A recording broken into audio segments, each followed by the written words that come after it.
from downtown San Francisco, this is 95.7 The Game. Good morning. Alongside my man Sterling Bennett, we are stacked with producers today. Jersey Ken, Carter, all good to go. Ready to bring you nothing but some of the best live entertainment when it comes to sports talk radio. 95.7 The Game. From 9 to 12, we'll get into a myriad of things. Myriad. Starting with, of course, front and center, Sterling, let's just go 49ers. In the NFL Draft, which continues today, rounds 4 through 7. How's your mock doing, by the way? I will say the Niners' first-round draft pick, while I did have him going in round 2 to San Francisco, him going 31 being Ricky Pearsall was not on my draft board, nor do I think on many people's draft board as of Thursday night. Well, let's start there. Ricky Pearsall to the San Francisco 49ers at number 31, and sort of the consensus was, what? I didn't have this guy in my mock draft, which just goes to show and to reiterate and to reestablish that none of us know what the hell it is that we're doing. As much as we want to play along and pretend that we're a GM for a month or two, that we all need to get lives when it comes to these mock drafts. But your thoughts on Ricky Pearsall, were you surprised? Is it a good pick? Should they have gone earlier in terms of trying to address their offensive line needs? Yeah. Where are you at? I think, and having been here with Grandy and Evan on Thursday night, they were a little frustrated with the pick of you have players like Johnny Newton, defensive tackle, if you wanted to go that route. There were other players on the board that could have helped you at tackle, Kingsley Suamataia, Roger Rosengard, both those guys going in front of San Francisco in the second round. There are also players like Cooper DeJean from Iowa, who I think could be a starting safety, if not a nickel back on day one for this team. So I think as a group, Niner fans were a little taken back of, we have Debo, we have Ayuk, and we're going receiver, but I don't want that to distract from the truth that Ricky Pearsall is a really good player and does fit Kyle Shanahan's system, arguably to a T. He's a 5-year college player, was at Arizona State, Brandon Ayuk's former teammate there, coached by Herm Edwards, transferred to Florida, played with 3 separate quarterbacks down there at Florida with the Gators, and still produced with every single one of them. He's someone that is a good receiver over the middle, excellent separator, excellent route runner, willing blocker. If you know Kyle Shanahan, no block, no rock. I do think that may have been a separator for Pearsall amongst the group that was Jalen Polk and Ladd McConkey and the guys that you can say are probably mocked higher than him on the board. But I think Pearsall fits Shanahan's system as a slot receiver. He can also play outside, and he gives them what they've been lacking. In big games, when Deebo Samuel's injured like he was this past year, when Ayuk's being double covered, and unlike Juwan Jennings, Ricky Pearsall can get open by himself, not needing Kyle Shanahan's aid, which is an amazing scheme, but he's someone that can hurt a Steve Spagnuolo defense and say, hey, now you have to guard a third player that can gash you for 100 yards, if not 2 touchdowns at times. Well, in theory. Right. Because I've never seen the guy play a football game in the National Football League, so we'd like to think that the 49ers made a wise decision. Hey, listen, man, if you can make that one-handed grab with your right hand in traffic, I don't need to see anything more. Yeah. That's right up there with Jadeveon Clowney in terms of the best resume tape in one play at the collegiate level. Remember that South Carolina? The one-play resume where it just carries you your entire career. Well, Jadeveon Clowney turned out to be a decent pro. He was pretty good. With the Ravens last year, I think he had, 8.5 sacks, so it's not like he hasn't been good, but was it the number 1 overall pick? Number 1 overall. That one play took him all the way to the top. Once again, does it sound familiar? A guy that went a little bit too high out of South Carolina that was an interior lineman? The 49ers have been down that road before. So what do you think about, I get it. So the initial reaction by a lot of fans, as my mic just went out here, is that the San Francisco 49ers, I think, were drafting not necessarily by need, because I think if any of those offensive linemen, 9 of which had come off the board by the time they picked at 31, which is sort of ridiculous, if somebody that they felt, because all of this, that if there was somebody that they had higher than that of Ricky Pearsall, they would have drafted him. So it doesn't become an area of need at that point. I think it's just the best player available, which you hear time and time again, but I think that might be applicable to the 49ers on Thursday night. Well, me and Grandy yesterday were talking about, because we got examples of this, I think, twice, where the Niners had a top 30 visit with Nate Wiggins, the cornerback from Clemson, and you would like to assume the way the draft board fell late, a lot of good defensive backs, mainly cornerbacks, still on the board. That's a need for San Francisco. The Ravens take him at 30. Okay, like there's one guy we liked. Yeah. Probably would have taken off the board. Then you go to round 2. Niners really like Roger Rosengarten. Tackle Washington, Joe Staley kind of helped him out during the draft process and getting ready for the NFL draft. Ravens, again, take him right in front of San Francisco. You can argue they could have gotten aggressive and traded up, but I think San Francisco at 31, to the consensus, to the fan base, it feels like a reach because you have Debo and you have Ayuk, but while I wouldn't say receiver was a need in the first round, I do think when you look at how the second round began yesterday, 3 receivers in the first 5 picks, there was no promise Pearsall was going to be there if you trade back to 40. And even then, San Francisco did try to trade back anyways to, whether it's collect more picks this year or next year, they did try to move back because they probably said to themselves, if we take Pearsall 31, we know what's going to happen. The fan base might get angry at us. So I like the pick. I understand fans being hesitant. It's all projections. Like I told Grandy yesterday, I go, Caleb Williams could suck. And I would go, yeah, that's how the draft works. Guys who are amazing in college come in, and you're like, they just weren't who they were in college. It's hard for players in a lot of schemes and how they fit in the offenses. They don't always translate to the NFL, which is why a lot of players fall to day 3. They don't have the play strength to play in the NFL. Xavier Worthy from Texas, Kansas City trades up for him. 5'11", 160 pounds. There's no promise he lasts. There's no promise he even plays well. So there is some nuance to, well, I know you reach for a receiver maybe, but the guys that were traded up for to get in front of you to take a receiver also might fail as well. It's all a big bet. Yeah. It's all a big gamble. You try and sort of alleviate some of the risk. You try and reduce, some of the possibilities of scenarios that could go wrong. But at the end of the day, you're rolling the dice. Exactly. And every GM will tell you that. And every single year, you would think that GMs and the NFL, as well as the NBA, would get better at this. But no, it's just proven. Look at last year. Yeah. If you could redraft, who would you rather have? Stroud, or are you going to take Bryce Young? I mean, Trey Young or Trey Lance certainly comes to mind. So, or Trey Young or Luka Doncic. Exactly. Thank you very much. Yes. So listen, we know that this is not a science. And then when it comes to the draft, I think when you think about the 49ers and their number 31 pick in the first round overall, the 49ers going with a wide receiver, the thinking there to me, it's not necessarily in the short term, but also you have to think of this in the long term. While they might be stacked right now, think about this wide receiver room next year. If you sign, and that's an if, but I'm assuming Brandon Ayuk, and we could talk about Ayuk as to whether or not he's going to be traded. I think he's coming back to the football team. But Deebo Samuel, if you're going to re-sign Brock Purdy, there's a good chance that he and his $24 million contract or $21 million, how much of that is guaranteed, is out the door. Juwan Jennings will not be a restricted free agent next year. Right. So you could go from having, as you stated, a stacked wide receiver room to one where there's a level of need. Yep. And now you've got a kid, Ricky Pearsall. We'll see how things materialize with him going forward, but he's got a year under his belt. So some of this, I think, is forward thinking on the part of the San Francisco 49ers. While what is considered stacked right now may not be the case a year from now in terms of the wide receivers for the 49ers. We came into Thursday with kind of waiting on bated breath of will the Niners trade one of their star receivers, whether it be Ayuk or Deebo. Did you buy into any of that? Because when I read it, I said, there's no way. There's no way a receiver-needy team picking in the first 20 picks in arguably one of the best receiver classes of all time is going to want to trade pick 17 like Jacksonville or Pittsburgh at 20 for a receiver when they can get one in the first or second round who's 1/3, 1/4 of the price, is half the age, or not half the age, but 5 years younger.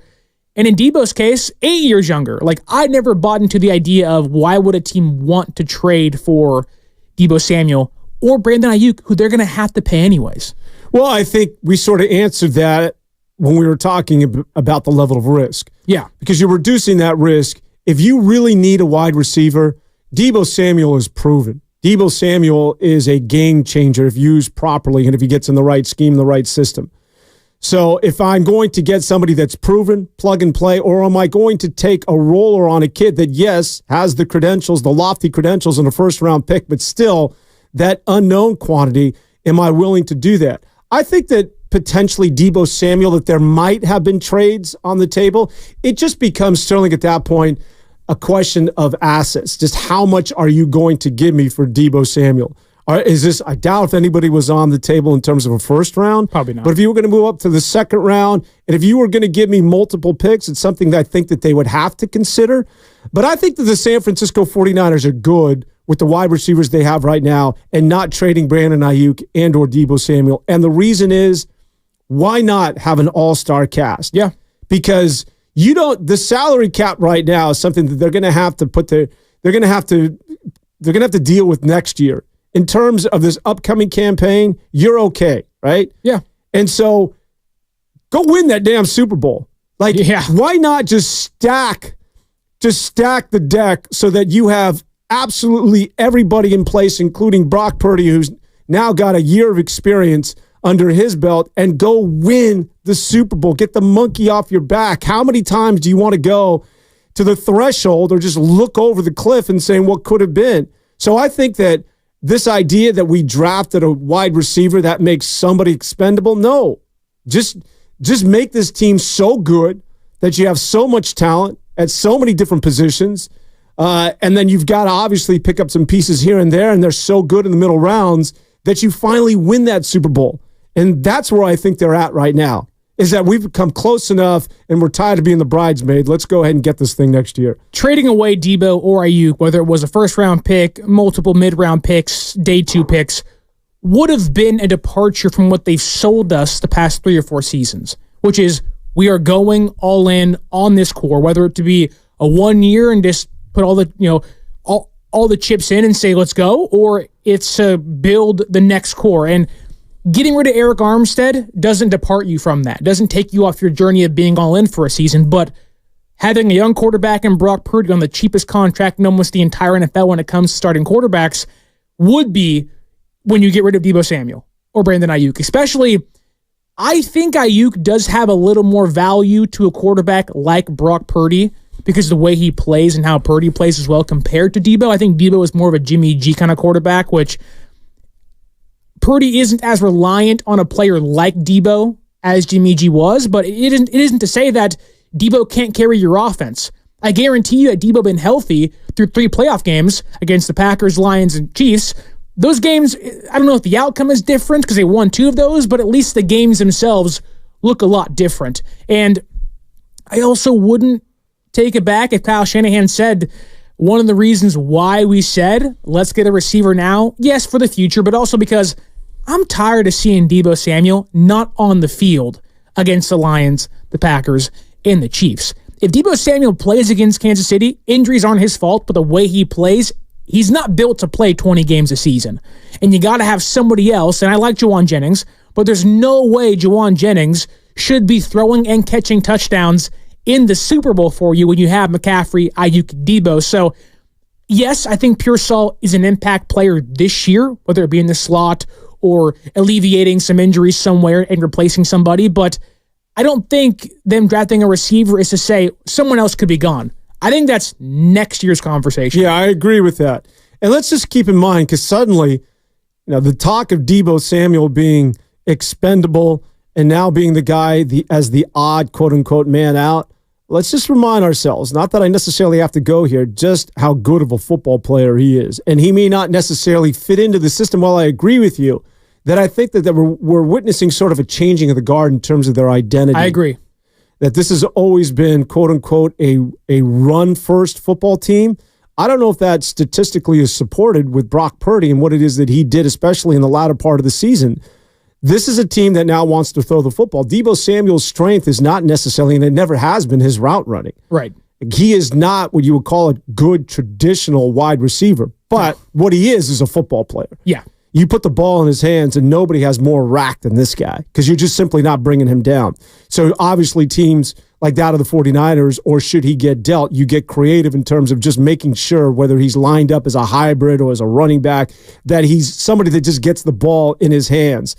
And whether that's via screen or some sort of a shallow cross, that's Deebo Samuel. But the identity of this football team, I think, is beginning to change because they're becoming more I think they're throwing the ball first, as opposed to what has been sort of the trademark with Kyle Shanahan in terms of running it between the tackles. That's our bread and butter. I don't know that necessarily applies to this team going forward. Well, let's not forget, McCaffrey did have the second most attempts in the entire NFL last year behind Derrick Henry. So I wouldn't say they're getting away from the run. I just think they're able to pass more.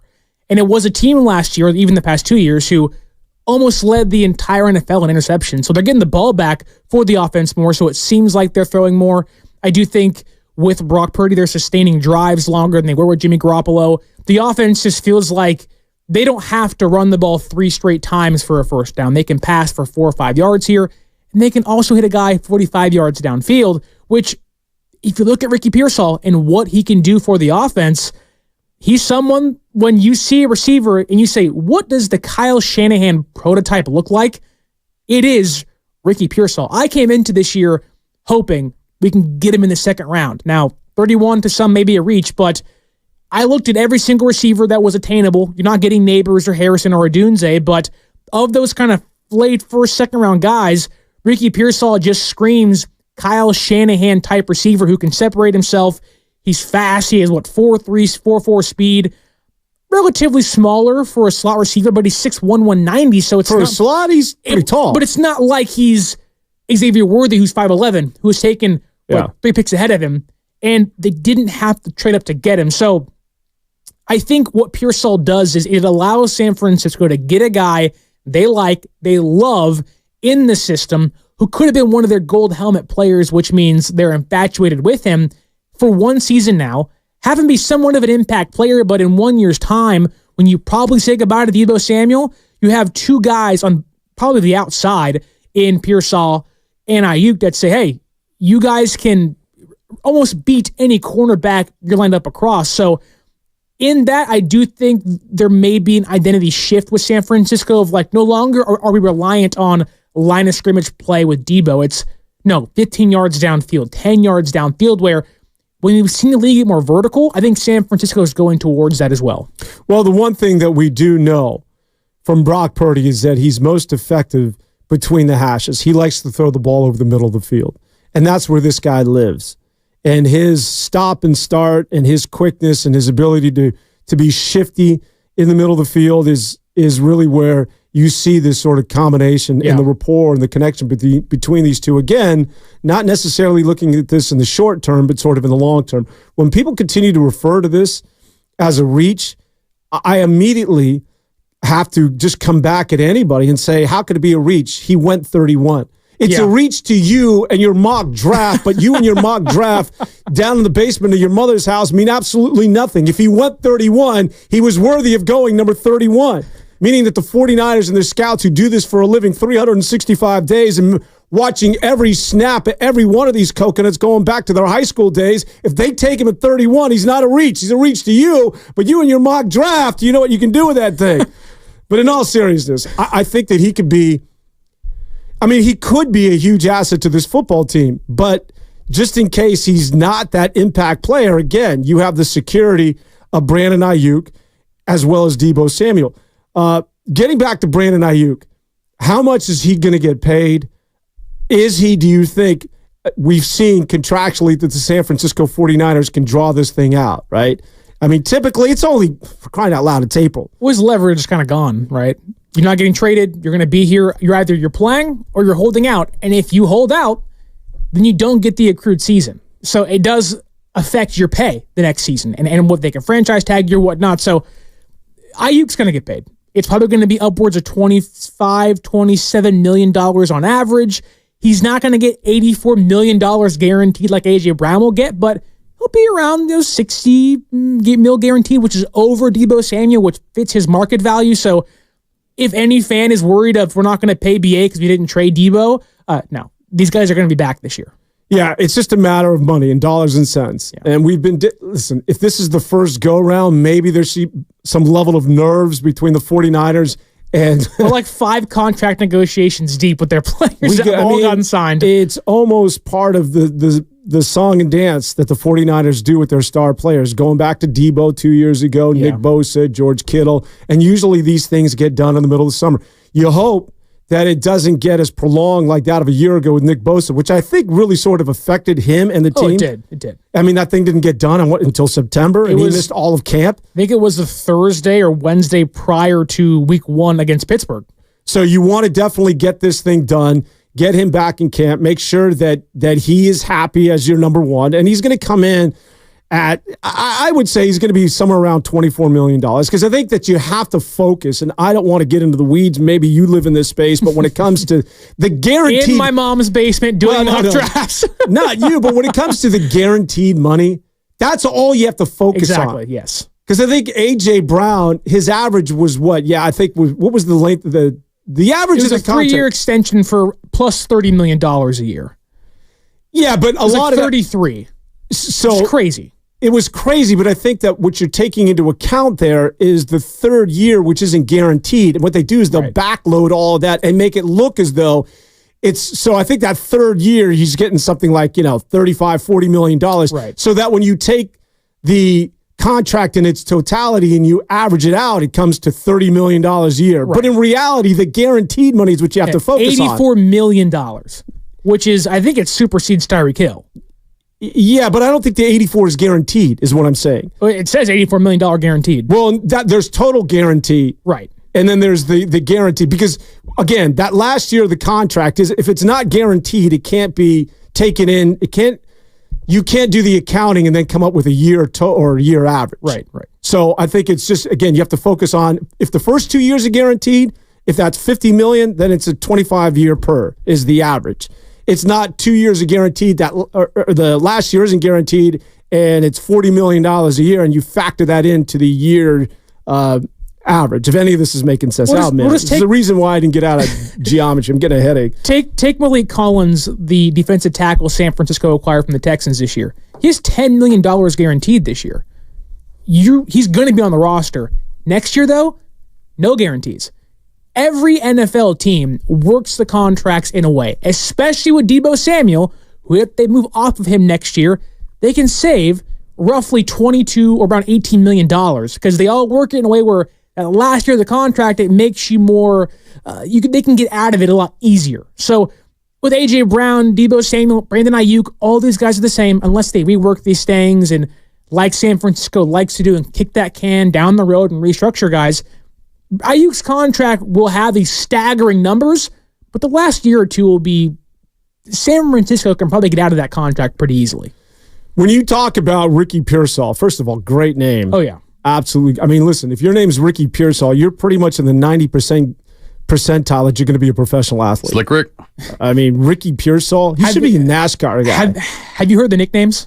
No. So Slick Rick is one, as Ken pointed out, but the other one is Yak Harlow. which is great. But you said he was 90th percentile in regards to being an NFL player or a NASCAR driver. What if I told you coming into this season, combine testing, pro day testing, he is far and away better than Brandon Ayuk was. Yeah. I get it's testing, it isn't actually playing, but to some, as Jerry Y on the YouTube chat points out, Ayuk was a reach. Well, Pearsall tested better than Ayuk did. So why do we look at Pearsall as a reach when in reality, he tested better than Ayuk did, and they didn't have to trade up for Pearsall, and he was picked, 6 picks later than Ayuk was in 2020? Yeah, well, again, I guess it's how much emphasis you're putting onto the combine. Right. If Joe Montana was coming out, and I think he ran like a 5.6 40. Probably wouldn't test well. So again, a lot of this is, are you a football player or are you not? Yeah. And there's a lot of guys that do well in the combine, and a lot of guys that just simply aren't very good football players. A perfect example. I'll give you the comp. I don't know if you guys have talked about this, but when people talk about why you taking a wide receiver and how much difference can a wide receiver make, all you got to do is point at the Los Angeles Rams. That was supposed to be a rebuild last year. Yeah. Why were the Rams significant last year? Yes, Stafford was good, and he was a bit of a reclamation project, but I'll give you 2 words, and that's Puka Nacua. Yeah. And that dude was, I want to say, was he 5th round? 3rd round? He was day 3.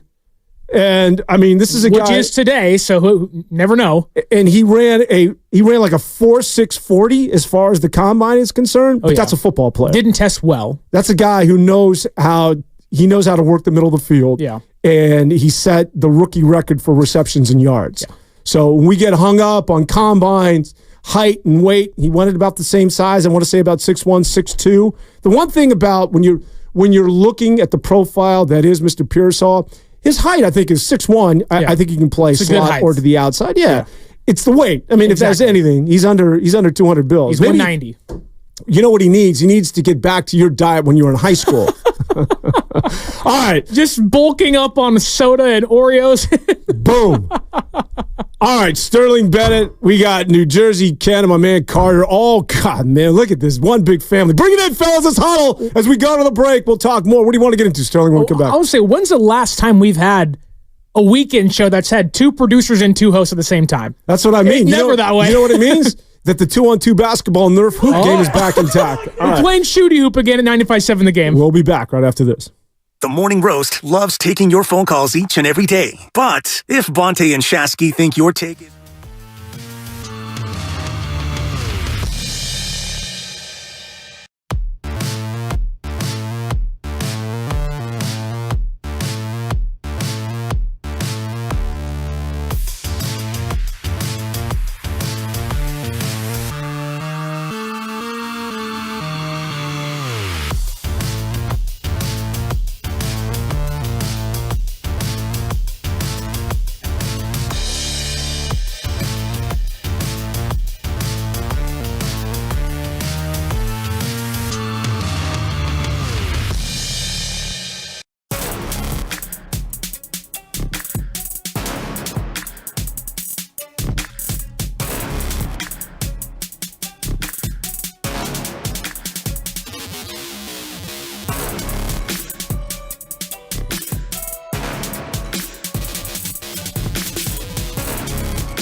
You think about it, while there may be less fanfare, this is really where the 49ers make their damage, right? Yeah. This is when they go to work. And if you look through the Kyle Shanahan and John Lynch tenure over the last 7 years, going back to Fred Warner, going back to George Kittle, it is these rounds where San Francisco finds their bread and butter. Since you know this better than anybody, is there somebody that you'd like to see come off the board that could help the San Francisco 49ers that's within their reach in the next hour or so? Well, it depends on what position they want, but they haven't taken a defensive lineman yet, whether it be the interior or an edge rusher.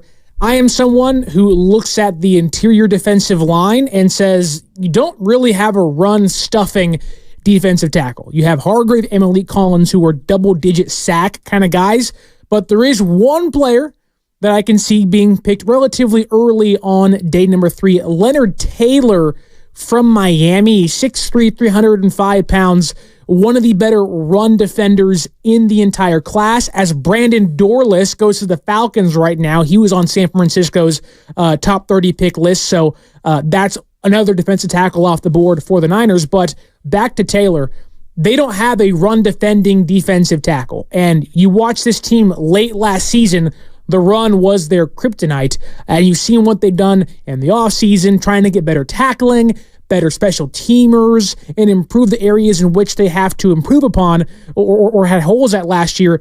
Leonard Taylor, I think, fits the mold of what San Francisco needs early on day 3, but I also think early on his career, he doesn't have to be an every down player. He had 0 sacks and only 10 pressures against the pass in the ACC, so there are concerns of, is he going to be a pass rushing defensive tackle on this team, at least this year, and next to Hargrave in the next couple of years? He doesn't have to be, so you want to stuff the run, go get Leonard Taylor, defensive tackle from Miami. Yeah, well, they need help against the run, especially in the middle of that defensive line. But also, again, aside from Bosa, who's setting that other edge? It continues to be an area of concern. You get Floyd, but because it was always, whether it was DeForest Buckner or whether it was Armstead, who obviously got moved to the middle and played more of the nose over the center, but it seemed to be sort of their go-to, where they would stack these defensive linemen, especially on the edge. And now it seems to be more of an area of need than ever before. Is that a fair assessment? I wouldn't say it's a desperate need. You're probably not going to find a starter on day 3. Now you might find your Kittles, you may find your DJ Jones kind of players. I do think for the Niners, they do find themselves at a place where you have Leonard Floyd, probably going to start opposite Bosa. He's someone who doesn't miss time. He's very durable. They did sign Yetur Gross-Matos, but there are a handful of edge rushers I do think you get them with Chris Kocurek, albeit they're maybe raw or had injury history in college. Austin Booker from Kansas comes to mind. I believe he's still on the board. Kind of a boomer bust player, but needs some coaching. He can really wow you. Again, he's 6'4", 240 pounds. He fits the mold of what San Francisco likes. They've been searching for the speed rusher since Dee Ford got hurt and hasn't played much. Obviously gone now off the team. So you want to get a little deeper into the weeds? I do like a player named Xavier Thomas from Clemson. I think injury history has kind of knocked him down the board. Probably a 5th, 6th round pick, but he's 6'2", 244 pounds, really fast, really quick. He can really give offensive tackles fits at the NFL, but he is 25. That said, every player San Francisco has picked so far, from Pearsall to Renardo Green to Pooney, they've all been 5 to 6 year players, so he'd actually fit that mold of who they've been going for, experience over maybe high potential. So I would not be shocked if you hear on day 3 Xavier Thomas's name linked to San Francisco at some point. Where is Drake Jackson in all of this as I continue to stay on the edge? And yes, Leonard Floyd, he's injured, but is he sort of gone the way of Javon Kinlaw, or is there still an upside, and are they still high on this guy? Because there are moments where you're like, okay, that's, because he does these somersaults and backflips, right. Like that's the athlete. Is he still a guy that they have high on their board? Well, I think Niner fans this past year, going back to week 1, they saw him get 3 sacks and said, wow, if we have that production, now he's not going to get 3 sacks every game, but it gave fans high hopes that he can be the edge rusher opposite Nick Bosa. That being said, he had 3 sacks and then didn't do anything else the rest of the year. He got injured. I think there's still hope simply because he is the athletic freak and he does have the high potential, but as you progress, there's a reason why they signed 2 edge rushers this year. There's a reason why they're high on Robert Beal Jr. from Georgia, draft pick of last year. So I wouldn't go as far as to say there's no promise Jackson makes the roster, but I would say this. There's no promise he's not their 4th edge rusher entering the season, which former second-round pick, it's not what you want to hear if you're Drake Jackson coming off an injury. Leonard Floyd, of course, looks to fill that, what has really been sort of a gap. I mean, you thought Chase Young was going to be that guy. I mean, they've yet to really find that since Dee Ford's departure, who is coming off the edge along with Nick Bosa, because obviously you've got Bosa, but if I can hedge and if I can keep a back in or keep 2 players on Bosa, then I've taken care essentially of your pass rush. So again, it's been that one area of concern is who can be the other person to offset Nick Bosa.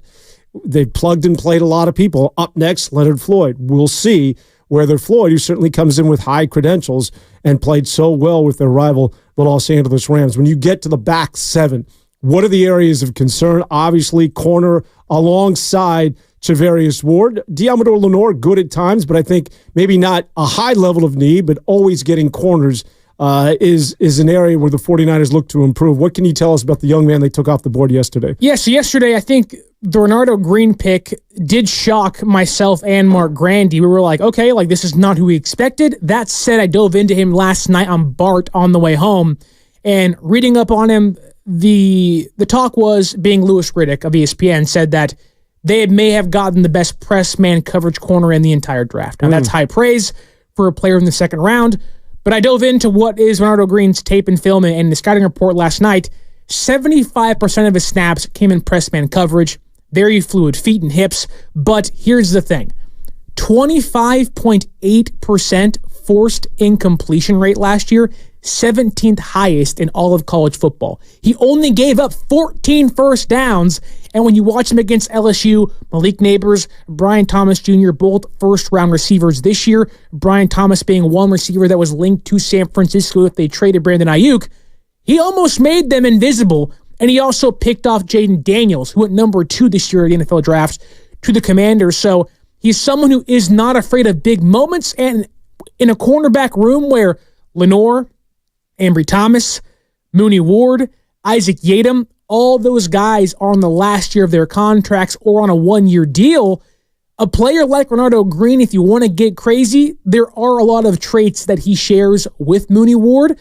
So I wouldn't be surprised if not just wanting to fit this year, but it is a pick like Pearsall to look for next year as well. Just staying with that back 7 as we get into the safeties, Jair Brown got an opportunity to play and played well at times. Picked off Mahomes in the Super Bowl. Yeah, a slow start for him, but a good football player. Although there were some glaring mistakes at times, as there certainly a rookie is going to be prone to do. But when it comes to him or Talanoa Hufanga, who is still not necessarily at 100%, are those two just going to vie it out in camp for the starting position alongside who? Is it Gibson? Right, so that's the question of if Hufanga isn't healthy, and there were a lot of reports, Mike Silver being the leading driving force of the reports, that the Niners may not be completely sold on Hufanga going forward. Now, does the injury play a big role in that? Maybe. Jair Brown, to me, fits more of the strong safety role, which is Talanoa Hufanga's spot on the depth chart and his starting role. So it just depends. There maybe is a chance Tashaun Gibson comes back. There are names still on the safety market. Quandre Diggs, who played in Seattle the past couple of years, he has similarities and a fit with the scheme San Francisco is going back to. Justin Simmons, the Denver Broncos safety the last couple of years, former All-Pro, he's still out there. Those guys are probably going to sign after the draft. That said, if you want to find yourself a free safety this year, it's not like a lot of talent's still on the board. Now, to be fair, Green, their 2nd-round pick this year, plays nickel, has played outside, and has also played safety, so there is flexibility. But if I'm the Niners, I would not be shy of going to players like Dominique Hampton from Washington, a 6-year player, which fits the mold they've gone to this year. Good tackler, albeit very conservative, but kind of like Tashaun Gibson. You do want a free safety, or a strong safety, that is, in Hampton's case, that if you're going to have players like Hufanga and Brown that take chances and will take risks, a conservative player behind them isn't the worst thing in the world. But I do know San Francisco and Sione Vaki from Utah, they have been infatuated with him the entire draft process, have talked to him like 15,000 times. So there are two safeties out there that could fit what San Francisco likes to do. That would also be able to fit next to Hufanga or Jair Brown this year. Theoretically, though, couldn't you just play both of the kids, meaning Talanoa Hufanga? I think that's the hope. Yeah. I think that was the plan last year when you picked Jair Brown. I don't know if I buy into the idea Hufanga's on the outs. I just think it comes down to last year's your contract, off an ACL. Can we pay you? What do you want? And are you healthy? That's, I think, what it all comes down to. Yeah, that's life in the NFL. I mean, this guy went from being certainly not only one of the favorites here in San Francisco, but an impact player. I mean, think about this time a year ago when you talked about defenses for the 49ers, one of the first names that would jump to mind, especially when you're talking about safeties and defensive backs, was Talanoa Hufanga, who's the tightness and the comparisons between him and Palomalu. And an impact football player, and then boom, ACL, and suddenly up next is, who's next? Exactly. And then suddenly his whole career with the San Francisco 49ers sort of hanging in the balance. But getting back to the offensive side of things, has San Francisco, when you look at this team now with the addition of Ricky Pearsall, the offensive line now, because I'm thinking at all the skill positions, you certainly can go out and get somebody, which is not what I would call an area of need. It's not a need, no. But when you think about the offensive line, obviously everybody can help with the offensive line, and certainly the San Francisco 49ers. Tell us more about this kid, Mr. Pooney out of Kansas. Yeah, so Dominic Pooney yesterday, when they picked him, I think there was this overwhelming rejoicing of Niner fans. They wanted an offensive lineman in the first round, didn't get it. Second round, didn't get it. And when they finally got an offensive lineman, I think it was a collective, like, now we can protect Brock Purdy, hopefully. And I don't know if Pooney fits as a starter in year one. I think he certainly can be. But I also believe that San Francisco, and they've shown us this, is comfortable going into this season with McKivitz as the right tackle. Yikes. They brought back John Feliciano back to be their right guard. So I'm not someone who is just like, Pooney has to start day one, but I do think Dominic Pooney is the third highest drafted offensive lineman by Kyle Shanahan. McGlinchey was one, I think at 9 overall in 2018. 2020 or 2021 was Aaron Banks, right? Now it's Dominic Pooney. The two other guys have started or have been starters for them the past 2 years. McGlinchey obviously now in Denver, but I think Pooney projects to be a starter. Aaron Banks on a 1 year or last year of his contract. Feliciano a 1 year deal. You probably don't trust Spencer Burford too much after what happened against Kansas City when Feliciano got hurt. So Pooney has tackle flexibility. He can also play guard, but he's also a big human being. He's 6'5", 313 pounds, 6 years in college. Transferred to Kansas. Didn't allow a single sack in over 380 pass protection snaps this year. Great pass blocker. And when you talk about a player like Brock Purdy, who had 2 stingers last year, smaller quarterback, what do you want to do? You want to make sure he stays standing up.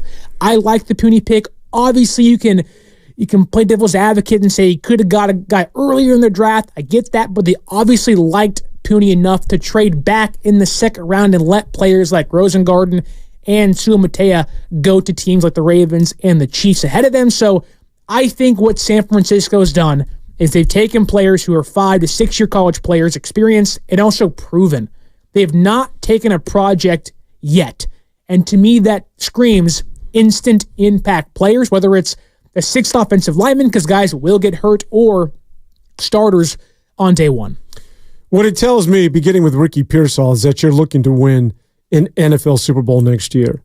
That this is not a team that is built for 2 or 3 years from now. Now, I think that Pearsall sort of fits both modes in that should he get run his rookie year, that's certainly a win for the 49ers. But as we just talked about, if he's a long-term project and that wide receiver room looks very different this time a year ago, with Juwan Jennings out the door, Deebo Samuel gone to move some money and free up money for that of Brock Purdy, you're going to need a Ricky Pearsall. But I think when you look about this football team right now, and most football fans live in the here and now, this is a team right now that's saying, I can't do this any longer in terms of watching Kansas City win a Super Bowl twice, going up against this team and losing to them let's go beat the crap out of KC or whoever the hell is coming out of the AFC. Kyle Shanahan, I think, is making the declaration that we're not here to play second fiddle any longer. Like I can't go through another off season going to a Super Bowl and losing, or going to an NFC Championship game and then losing my starting quarterback, as was the case 2 years ago against Philadelphia. That winning that Super Bowl right now is an obsession, and I think it's being sort of reflected in this year's draft. Which is so funny because Kansas City trades up ahead of San Francisco for Xavier Worthy in the first round, and then in the second round, San Francisco trades back with Kansas City and lets them take Kingsley Suamataia. So obviously it comes down to fit and need. Kingsley Suamataia was, again, going back to my mom's basement, was mocked to San Francisco a lot on a lot of draft boards. So there have been some moves, like the Bills trading back with Kansas City made no sense to me in regards to you're going to give KC, a team you can't get past, a shot at a better player in the first round. Why would you do that? Niners, the same thing in the second round. Obviously, again, it comes down to fit, need, and want, but I do think the pressure this year for the Niners, if it already wasn't, is if you don't win a Super Bowl now, and with the fashion of how they lost last year, I'm not saying hot seat, but I do know that demoralizes a front office and a fan base. Like the fan base this year, whether it's Chris O'Connell who works here in the back cutting games, or even me and Grandy, were like, I'm kind of tired of watching football for a while. Like this season was so long and drawn out. And if it sucks for us to watch our team go this far and falter, like the Niners should have won that game in February. The fan base feels that way. Imagine how the players feel. And now you're watching leaders like Armstead get moved to Jacksonville and Deebo Samuel could be gone. It's not as if the pressure isn't felt in the building. And if you're Kyle Shanahan, I can almost guarantee you he is tired of watching and having to answer questions of, hey, Kyle, you failed twice. How's it feel? And I think that Kyle, as well as everybody else, also recognizes that when we talk about windows being open, especially when it comes to the NFL, it's ajar. Yeah. And so it's not open very wide. And this is your opportunity. And you never know whether the stars are going to align. You sort of fell into Brock Purdy. Yeah. This could be a completely different narrative for the 49ers if Mr. Irrelevant wasn't as good as he is. So the 49ers, they're at where they're at, and so you have the opportunity to finally win that thing, and you know that you have to put all your chips in the middle of the table. And again, that's why I think Ricky Pearsall is with his football team. It's now you just give yourself even more stars. Yeah. It's almost like that of the Golden State Warriors is like, really, Kevin Durant? Like, well, why Kevin Durant? Well, because we're looking to win more NBA championships. It's funny you bring that up because my mother, who doesn't love... And by the way, Ricky Pearsall is not akin to that of Kevin Durant. He actually is Kevin Durant. Yeah. But it's funny you bring up KD because my mother and I were talking about this, and she doesn't like football that much, but she watches. She's a big Brock Purdy fan, as everyone is. She was talking about, well, there's a reason why the Warriors went and got KD, to open up lanes for Steph and Clay and have Draymond do things. And she wasn't, again, comparing Pearsall to KD, but what she was saying was that it opens up lanes for Debo and Ayuk or even Pearsall himself to be an impact player day one. That now it's somebody else for defenses to have to take into account. Because when Debo got hurt against the Browns and didn't play against the Vikings and the Bengals, there was a clear deficit on offense of who are we? Now, there was some context involved in that, some interceptions, some fumbles by McCaffrey against the Vikings, but then you see it again in the playoffs. It just gives the opposing defense not just one or two players. Now there's three guys, and we haven't even talked about George Kittle yet. You get all these guys involved. I would love to see a five-wide formation at a certain point this year of Debo, Pearsall, Jennings, Ayuk, Kittle, and maybe Aiden McCaffrey in the backfield. Like, who do you stop? Every lane is now open for the Niners, whereas last year it already felt that way, but now coming into this year, it's like good luck stopping an offense which got a first-round talent at receiver this year too. Just staying with the Warrior analogy, could you make this comparison with Draymond Green and Deebo Samuel? And that being that as much as Draymond Green has some warts and people can do that Warriors Live, Warriors This Week Live, and obviously there is a strong contingent that doesn't like Draymond Green, and with good reason, I can understand it. But there's obviously, statistically supports that this guy, when he's not with the basketball team, they're just not as good. They have a tendency to lose games. However you want to quantify it, you can't look at the stat sheet and really sort of see what it is, or nor does it highlight exactly how important Draymond Green is to wins and losses for that of the Golden State Warriors. When Deebo Samuel, and granted, there's not a lot more tread on the tires there because the guy has been playing football for a while and he plays at a very different level, more than, I'd say, more unique than any other wide receiver in the game, because the guy he's looking for contact. But again, while the system may not necessarily fit him as it once did under Jimmy Garoppolo and company, that simply put, when this guy is not playing games for the San Francisco 49ers, like that at Draymond Green, you're just simply not that good. And you can say, X, Y, and Z in justifying trading him and or moving off on Deebo Samuel. But as we sit here today, he is still a vital, vital component to the success of the 49ers. And I think that's what Grandy and Evan were getting at when I was defending the Pearsall pick as a player, saying, while maybe too rich, they were saying you can't afford to lose Deebo Samuel or Brandon Ayuk for that case. But Deebo Samuel, when he's on the field like a Draymond Green, he's this imposing figure. He's the energy, whether it's on defense. For Deebo, it's obviously on offense, but they just bring the factor, like Trent Williams, Ayuk, Purdy have talked about with Deebo, that he is the energy. When they walk out there with the boombox, who's leading the charge of let's go destroy the competition? We're going to run through you, and we're going to impose our will. It's Trent Williams and Deebo Samuel. And they went through a stretch this year where both those guys were injured and didn't play, or at least were hindered when they played. So I think there is a lot of comparisons. I think the Warriors are a little more tied to Draymond than the Niners are Deebo Samuel, because there's 5 guys that play on a court for your team in the NBA. There's 11 that play on the gridiron for the Niners. I do think the Niners could feasibly, in 1 year's time, move off of Deebo and not lose themselves or their identity on offense. But this year alone, at least, he's a very important cog in the machine of there's nobody in the NFL like him.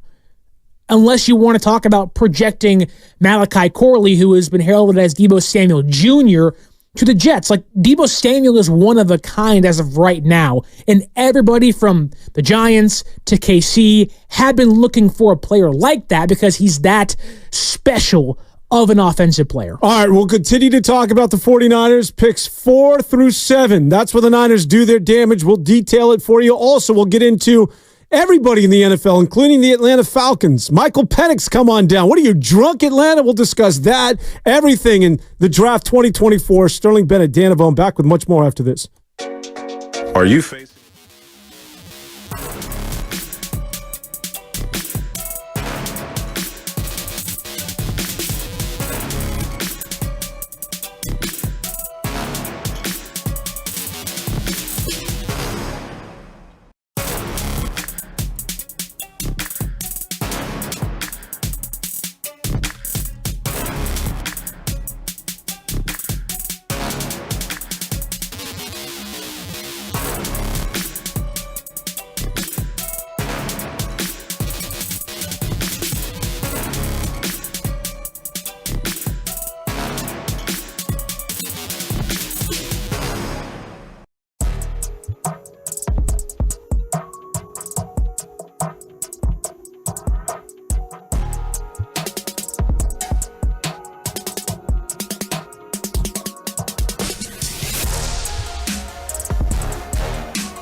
Now back to 95.7 The Game. Alongside Sterling Bennett, this is Dan Avone. Welcome to day 3 of the NFL 2024 draft as the 49ers will pick 4 through 7. We're about, 45 minutes away from their next pick? No, we have like 4 picks away. Which is about half an hour. No, not on day 3. They're about 10 minutes away. What's the over and under? I'm saying that thing is 45 minutes. I'm saying it's closer to 20 minutes than 10. I'd say about 15 Pick minutes. 120 just came in. We're 4 away. By the way, on the clock are the Pittsburgh Steelers. The Steelers, who, by the way, their quarterback room, which now consists of Russell Wilson and Justin Fields. Yes, it does. So Justin Fields now obviously a member of that of the Steelers, which was somewhat of a surprise if you just signed Russell Wilson. A bit of disrespect maybe for old Russ, but how are you viewing the number 1 pick overall? Caleb Williams going to Chicago now to take over for one Justin Fields. I think he's in probably the greatest situation for a rookie quarterback ever. He has 3 amazing weapons at receiver: Keenan Allen, DJ Moore, and now Rome Odunze. The offensive line. That was a great first round for them. Wow. Oh, yeah. And if Williams struggles in year 1, he has weapons around him to pick him up. They did sign DeAndre Swift. They have Cole Kmet. Like, he has a lot of pieces. You can improve the offensive line here or there, but I think just focusing on the first round and Caleb himself, I know there's a lot of opinions on Caleb the person. I don't think there are a lot of questions of who Caleb is as a player. And I think people see him cry in the stands. What does that mean? Is he strong-willed? Does he have the dog in him? I watched him walk out there, and I myself have questions of who he might be. Does he have the ability to go out there and, if he gets hit and knocked around, can he go out there and just have a dog in him? But he's screaming at Goodell saying, let's go, let's go. He's super confident in himself. You can tell that he's ready for this. And when you're in a situation like Williams where you got the Lions ahead of you got the Packers there who almost gave the Niners a swift kick in the butt out of the playoffs last year after they beat Dallas, and the Vikings are trying to build something as well. So it's not going to be easy, but he's in a really great place for a young player. He's in a great place because he has a lot of tools. Exactly. He got a lot of pressure, man. Oh, yeah. A lot of pressure. And there's a lot of coaching questions of, is Eberflus the guy for Chicago? And Chicago's got a lot of pressure. They can't screw this up. After moving up, was it 2018 to get Trubisky at number 2? With the Niners. And then, that 2018 is very forgettable for that of San Francisco. But, this is a lot of pressure for a young quarterback. Certainly has all the tools. But there are those that will tell you Jaden Daniels was the pick. There's a lot of people that believe for Chicago, number 1 overall. Yeah, a lot of people feel that Jaden Daniels was the guy, the most poised in the pocket. He was the one thing they'll say on Caleb is that he's willing to bail a little bit too quickly. Like if his first read, second read are gone, he has better athleticism once he gets to the outside and is able to extend plays. But yeah, Jaden Williams was thought to the room wasn't divided, but there's a lot of people that I respect that believe that he is the best quarterback. Meanwhile, it almost from the people that I there are certain people that I'll go to and these sort of things that are analysts because there's so many this time of the year, but there's like 3 or 4. I'm like, and Phil Simms being one of which. Okay. Kyle Shanahan's guy. And I think that while the consensus was that Jaden Daniels could go number 1, it seems as though everybody is out on Drake May going that high. Why? They just don't think that they think there's too many holes in his game. Which is funny because there was a lot of conversation and people were kind of in between of, will Jaden Daniels go to? Will Drake May go to?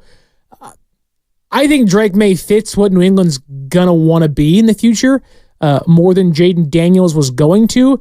But I'm someone who the questions around Drake May are what? The accuracy. He's one of the best deep ball throwers in the entire college football last season. So I don't know if he'll probably be the third best of those top guys. This quarterback class in itself, speaking of quarterbacks, Penix at 8 with Atlanta, and then Bo Nix at 12 with Denver. If I'm one of the top 5 teams getting quarterbacks, I'm a lot happier to be New England than I am the Falcons, who I think didn't need a quarterback at all, and the Broncos, who undoubtedly could have gotten Bo Nix in round 2. Like, I don't know what they were thinking. Like, you could have got anybody else and improved the defense, improved the offense, but man, like Bo Nix at 12?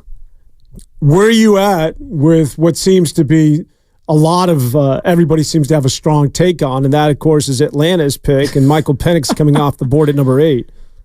Was that probably the biggest surprise on day one? That the Falcons, who just signed Kirk Cousins to a $100 million guaranteed contract for 3 or 4 seasons, whatever it was, you'd think quarterback is short up now. I get it. He has the Achilles injury. Is he 100%?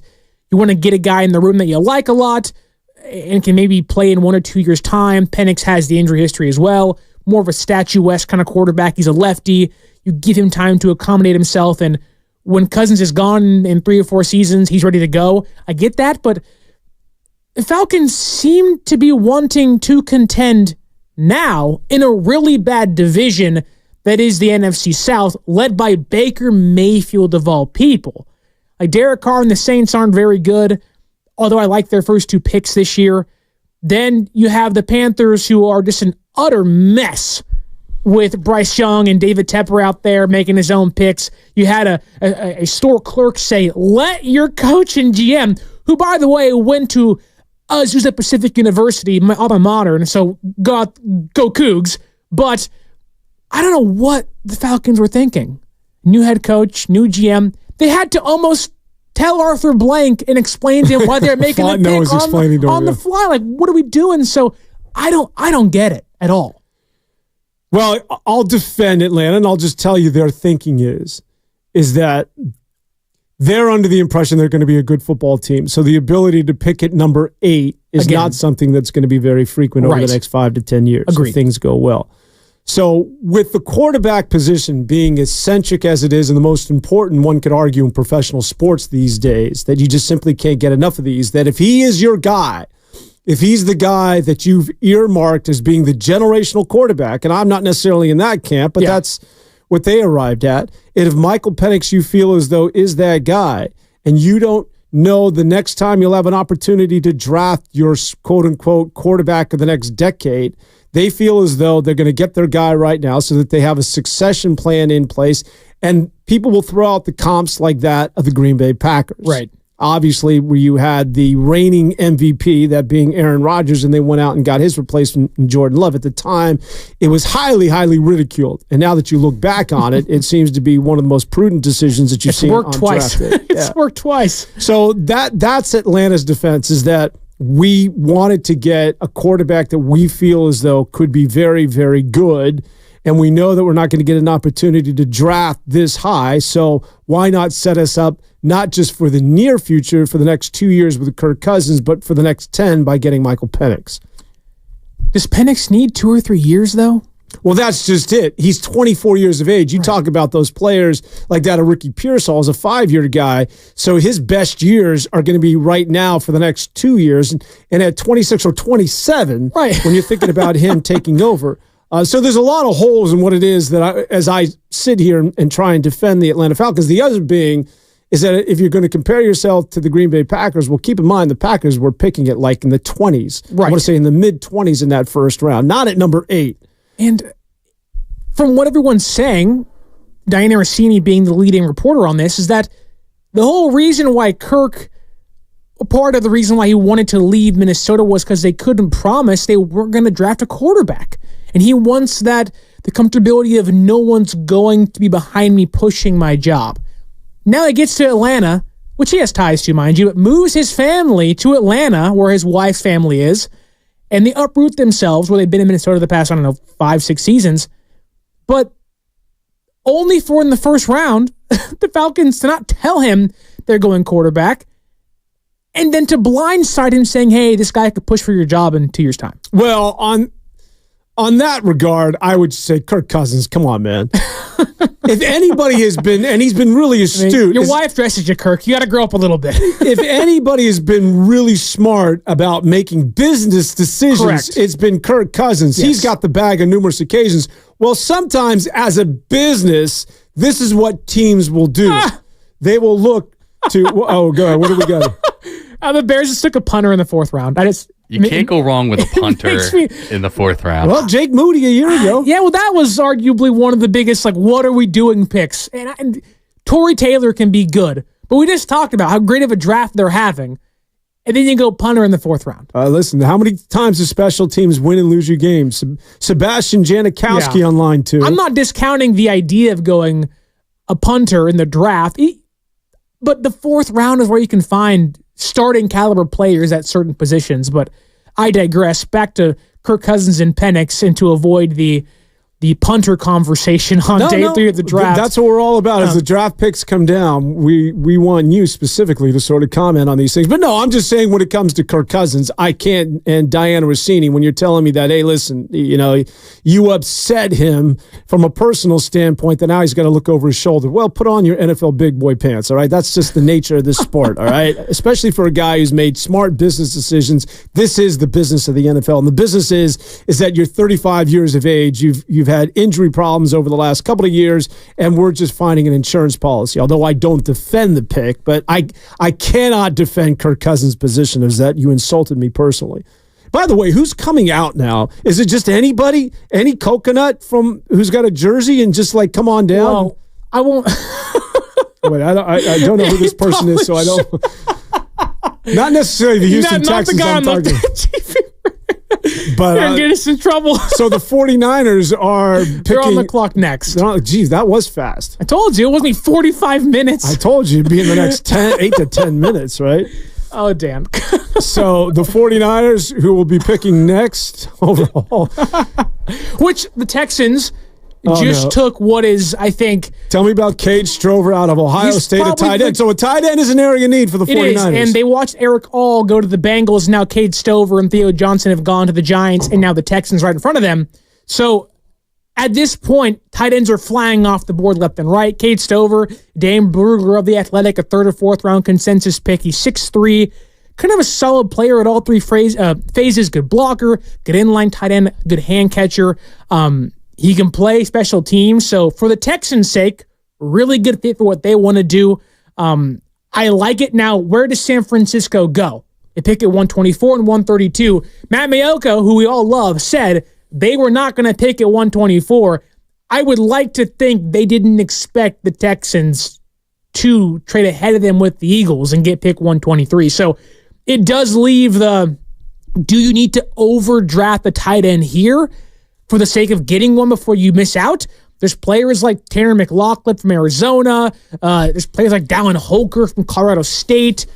Is Holker a tight end? Holker and McLaughlin are. You can even go Zach Hine from South Dakota State. There are some players on the board still, but the Niners have to find that number 2 tight end. They almost paid Brock Wright from the Lions big money.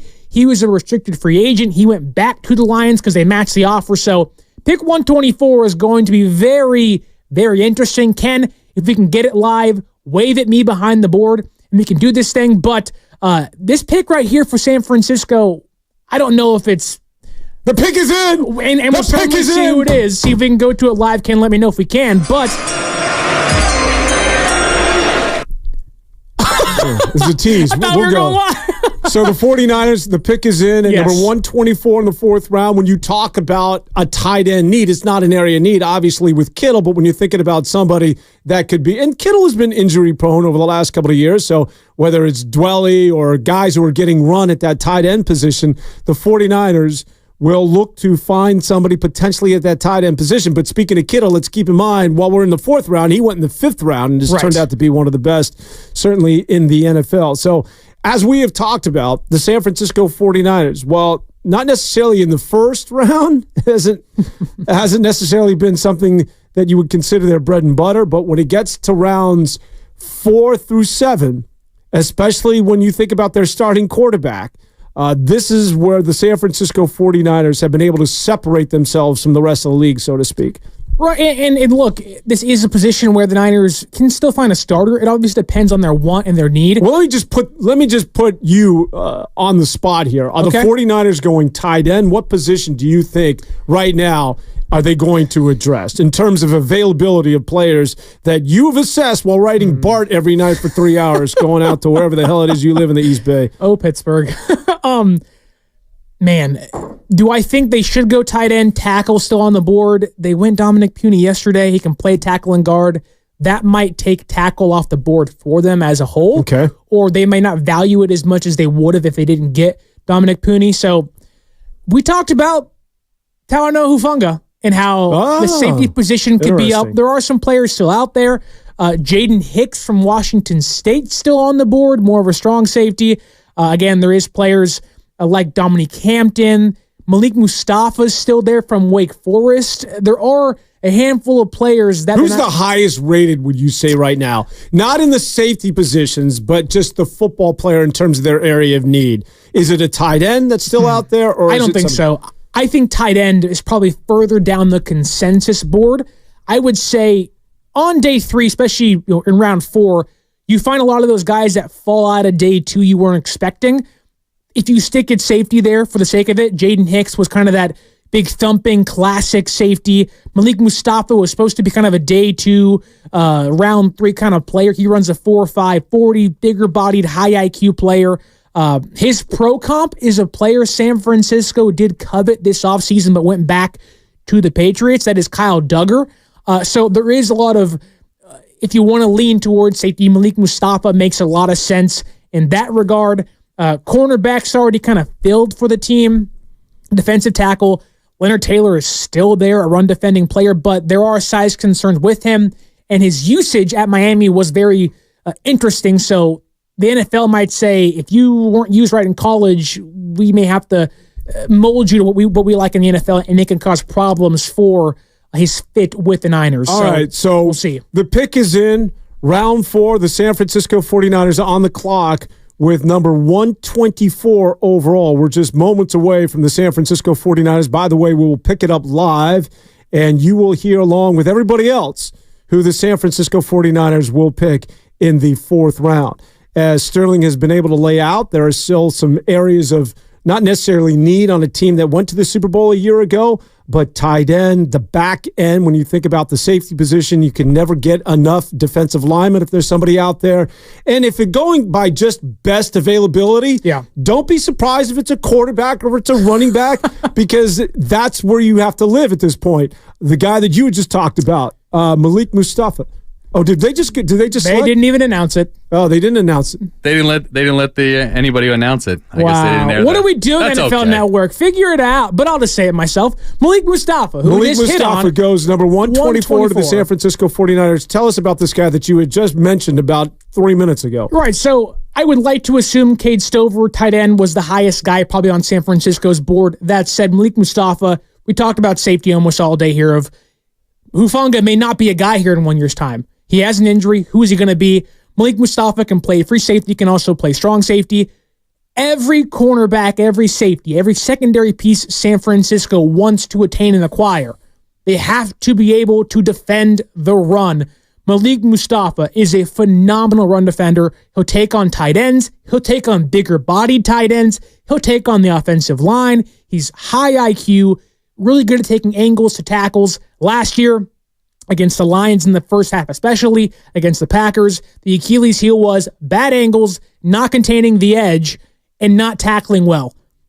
Malik Mustafa is someone that can take the edge, defend the edge, set the edge, take good angles, tackle well, but also you'd think a player with the archetype of a good run defender is a bigger body guy. Well, yes, he isn't super small. He also has the explosiveness and versatility to play in and outside of the box and be that roaming safety behind a Hufanga or a Jair Brown. So I really do like this pick in regards to safety talent on the board. I think he fits them better than Jaden Hicks would have, because Hicks is a more in-the-box style of safety. But when you talk about a thumping, good coverage player, Malik Mustafa goes to San Francisco.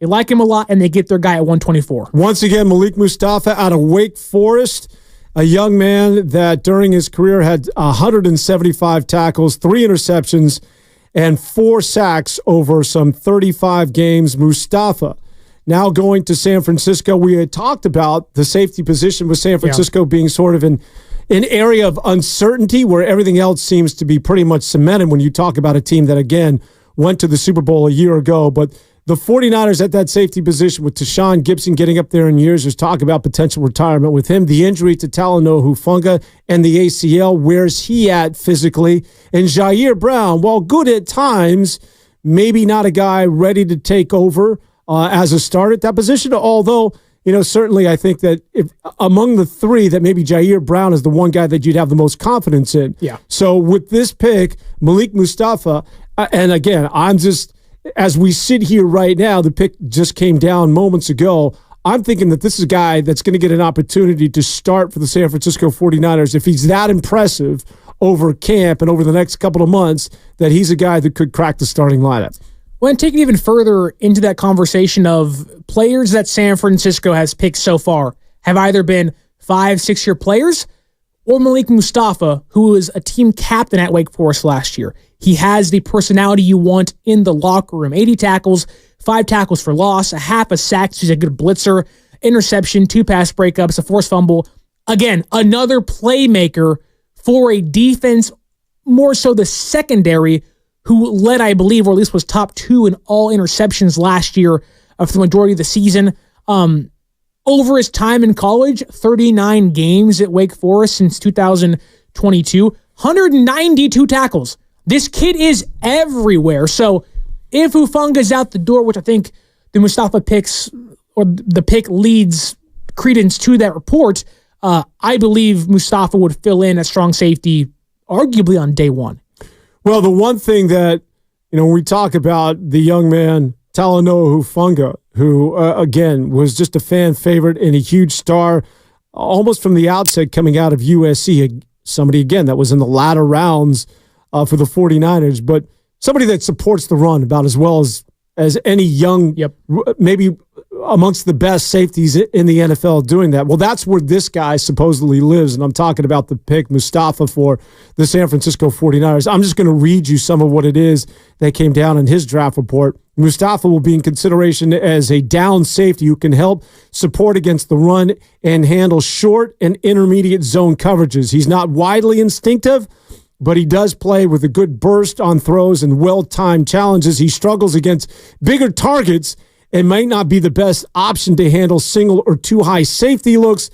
There are occasional mistakes made with aggressive downhill angles to ball carriers. I know I'm really getting in the weeds here, but for you mock draft people and living in the mom's basement, in the basement, you'll stay with me here. But he's generally in position and maintains tackle-ready posture when the time comes. He projects as an average backup, but does possess some quality play strengths. Filled out his college frame with 25-plus pounds of muscle over time. Swoops downhill and run support with good balance. I'm really getting to sort of what it is that they have on this guy, but he's a big kid. And he looks like a safety. Dane Brugler, who we talked about of The Athletic, creates this beast profile that's 300 pages long, has over 400 prospects on it.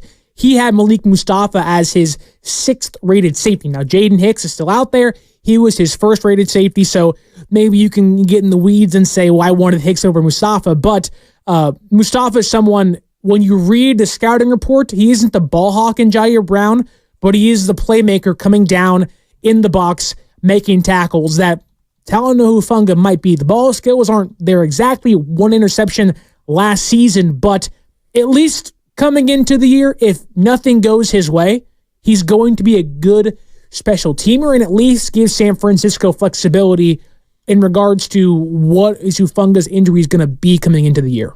All right, Malik Mustafa is the newest member of the San Francisco 49ers at the safety position. He goes in the 4th round, number 124 overall.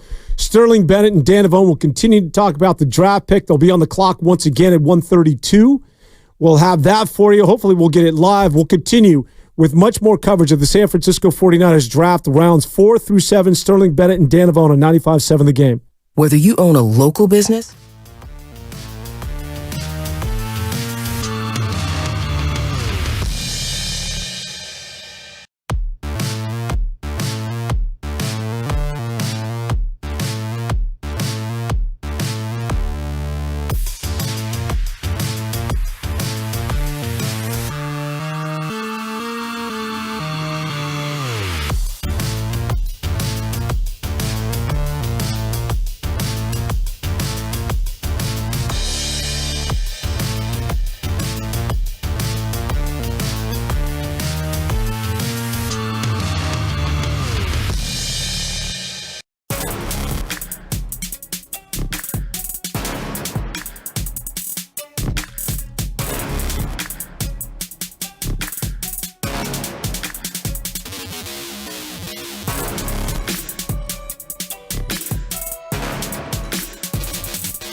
Now back to 95.7 The Game.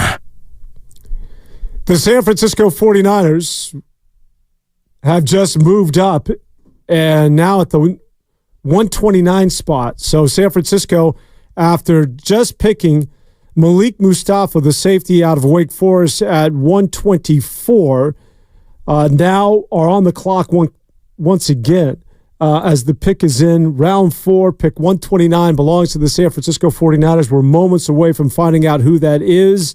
Sterling, any guess in terms of where they want to go with 129? Honestly, is this Kyle Shanahan's running back? He traded up for him. I would not be surprised. There are a lot of good running backs on the board. I know Kyle Shanahan joked in an interview afterwards, after the first round, we would trade up for the third round running back, then get the sixth round running back, and that'd be the better player. So if they're going to go running back, I have been saying this since the beginning of time, since I was conceived in 1995, that the Niners this year, Isaac Guerendo from Louisville, is my number one outside zone, wide zone running back in the draft. He has good enough vision. There's injury history there, so there are some concerns. But when you talk about 4.3 speed, the Dolphins like their speed, right, Ken? They drafted a running back. The Niners themselves, I would not be surprised if they say, you know what? Give me an Isaac Guerendo type player who has good enough size. He's 6 foot, 220 pounds at speed. But if you don't want to go running back, there's those darn tight ends still out there. And if they don't go tight end, the more they wait, which they pick in a handful of picks, 135 still up, so there's still a chance there. But they must like this player a lot to jump teams like Baltimore, Kansas City, Philadelphia, Kansas City twice, actually. So this must be a player they're in love with at 129. Well, the San Francisco 49ers currently, obviously, their featured back is Christian McCaffrey, one of the best. Elijah Mitchell, who was also very good at that position, if you remember, before going down with injuries and before the arrival of Christian McCaffrey, also a draft pick by that of the 49ers. Jordan Mason is number 3 on the depth chart with Patrick Taylor as number 4. Who? Is that right? It is, yeah. You're All right, Patrick Taylor. He's a Packers former special teamer and running back last year, but yeah. So the San Francisco 49ers always looking for, to bolster that running back position. And if you know anything about San Francisco, although with the arrival of Christian McCaffrey, they're pretty much a featured back and they've got their workhorse. But, Christian McCaffrey getting up there in years and, it's a team that likes to shuttle their running backs and use multiple guys should Christian McCaffrey not be ready to go. The pick is in. Once again, the 49ers trading up. Who is it? At number 129 in the 4th round. And the San Francisco 49ers, once again, just seconds away from making it official as to who it is that they will pick. If you just joined us. Come on. Malik Mustafa went 124 to San Francisco. He did. And here it is. With the... we got a live. Welcome to El Centro de Alto Rendimiento, home of the Mexican national team in Mexico City. And now, with the 129th pick in the 2024 NFL Draft, the San Francisco 49ers select Isaac Guerendo, running back, Louisville. Let's go! Vamos Niners y Viva México. Vamos Niners! Dude. Yeah. All we need from them in Mexico is a Viva Sterling Bennett! Viva Sterling Bennett! Let's go! Wow. Sterling Bennett with the call. Tell us about this guy, Isaac Guerendo, who you just moments ago said that the 49ers could go running back, and this was the guy that, since you were conceived back in 1995, you've been following the career of. Tell us more detailed information about this young man. So Guerendo was someone where the production hasn't always been there, and he's someone you had to really dive into and find. I think it's a good spot for him here. He was a consensus 4th or 5th round pick via Dane Brugler, but literally when the combine came, he is like 99th percentile in everything. He climbed up draft boards so high in people's basements, in their mama's basements, the 2nd and 3rd round picks. That's probably too high for a player like Guerendo, but Guerendo, again, for what it's worth, number 1 wide zone outside zone running back in the draft. He's good enough to fight through coverage, or fight through contact, he'll lower his pads, 4.3 speed, capable pass blocker, which is a really strong key for a Niner running back. It's why Jordan Mason isn't always on the field. It's why people like Matt Breida and others in previous years have kind of struggled to stay in the system. That being said, he's also a really good pass catcher. So it's not as if you're going to lose a dynamic or he's a one-trick pony. He had 22 explosive runs last year on just 132 carries, so 6% of his runs were over 10 to 15 yards. One thing with him is he does have 4.3 speed, so it blows you away, but the acceleration isn't always there. He's not a player like Devon Achane who is just poof, and he's gone. He does take a while, but he will pull away from defenders. Again, there are some injury concerns there, but Kyle Shanahan taking a kind of boom or bust prospect here, and if he booms behind McCaffrey, Niners may have two dynamic running backs in the backfield this year. You're putting him in Christian McCaffrey. I'm not saying he'll be McCaffrey. I'm just saying you have Christian McCaffrey, who's Offensive Player of the Year, could have been the MVP, but Grendo gives you something else than what Elijah Mitchell has been the past Hey, listen, few I'm not years. questioning you after what you've done today. I'm bowing down. Wow. Once again, Sterling Bennett making the call. Isaac Guerendo. And when I woke up this morning, if you told me Isaac Guerendo, I would have said Gesundheit. I had no idea who this guy was, but he comes off the board to the San Francisco 49ers at 129, their second pick in the fourth round. So he joins Malik Mustafa, a safety out of Wake Forest, who was picked number 124 for the 49ers in the fourth round, and also in the fourth round just moments ago at 129. It's the running back from Louisville, Isaac Guerendo. Isaac Guerendo, who runs a 4.340, as you had just mentioned, 6 feet, 221 pounds, as now he joins Elijah Mitchell, Jordan Mason, and, of course, Christian McCaffrey, who will be the featured back for the San Francisco 49ers. I'll just read off some of his strengths here.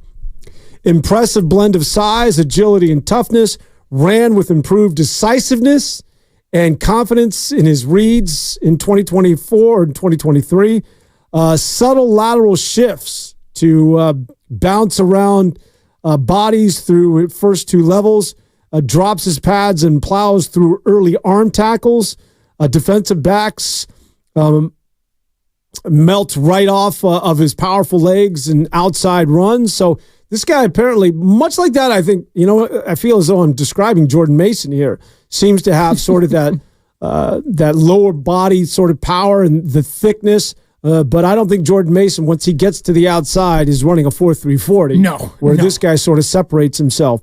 But the young man, Isaac Guerendo, out of Louisville, joins the San Francisco 49ers as they go back to the offensive side of the ball as the newest running back for San Francisco.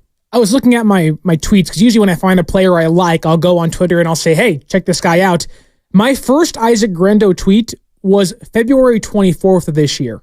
And to now go through the process 2 months ago and now see where he's getting taken, I'm someone where if I fall in love with a player, obviously each fan has their pick they love and they fall in love with, but I'm someone who'll dive into round 5 and 6 and 7, who are the sleepers, who are the gems, because San Francisco has a knack for finding players there, and having not had a first-round pick in the last handful of seasons, you had to live there if you're a Niner fan. This running back class has been, I don't want to say been lied about, but some may say it isn't as good as previous classes. I don't think that's entirely true. I just think there's more boom and bust in the prospects, but I can guarantee you, like Ricky Pearsall, although Pearsall probably a more impactful player in year one or a more bona fide star, if you can call him that, at 31, Guerendo was probably Kyle Shanahan's number one running back on his board. And to get him in round 4, I know it's the running back. I know people are going to question again Joe Williams, Tyrion Davis-Price, Trey Sermon. There's no promise Guerendo hits. That being said, if Guerendo does hit, San Francisco may have hit a home run just now. Isaac Guerendo coming to the San Francisco 49ers, a senior. So once again, the trend continues as they take these elder statesmen coming out of college to join Malik Mustafa, the safety from Wake Forest, who was drafted in the fourth round, number 124 by San Francisco, and now just moments ago they go with a running back, Isaac Guerendo, out of Louisville, who runs a 4.340. If you're into these sort of things, the 10-yard split at 1.55, I don't know exactly what that means, whether that's good or bad. I know what the 10-yard split means, that, that 10-yard burst, which is sort of where Brock Purdy lives. Yeah. In that 10 yards, he is one of the best in the NFL. After that, obviously, Brock Purdy can be caught from behind, but for those 10 yards, which is pretty crucial for a quarterback, he is very, very good. So Isaac Guerendo is a guy that's got speed, powered 4.3 speed. Yeah, which is really rare. I think when you're talking about 4.3 speed, you're thinking of somebody like a Raheem Mostert who can get to the outside and just simply, once he gets to that second level, he's looking to go to the house, but he's not necessarily running through people. What it sounds as though this Isaac Guerendo can lower his pads as well. He does, and it's funny you bring up Mostert. The pro comp for Guerendo has been Raheem Mostert. Oh, wow. And Kyle loved Raheem Mostert, ran wild with him against the Green Bay Packers in 2019. And obviously, things didn't end well perfectly for Mostert in San Francisco, but there's a reason why Kyle fell in love with a player like that. Just good speed, good pass blocker, unafraid to get physical. Again, there is injury history there. There was the same thing with Mostert. And all I would say is it wasn't a third-round running back, folks. So the odds it hits are a lot higher than that has in the past few years. But we talked about the athletic freaks. Pearsall tested better than Ayuk. What does that mean? Maybe nothing when it comes to actual production. Guerendo literally is 99th percentile in most things.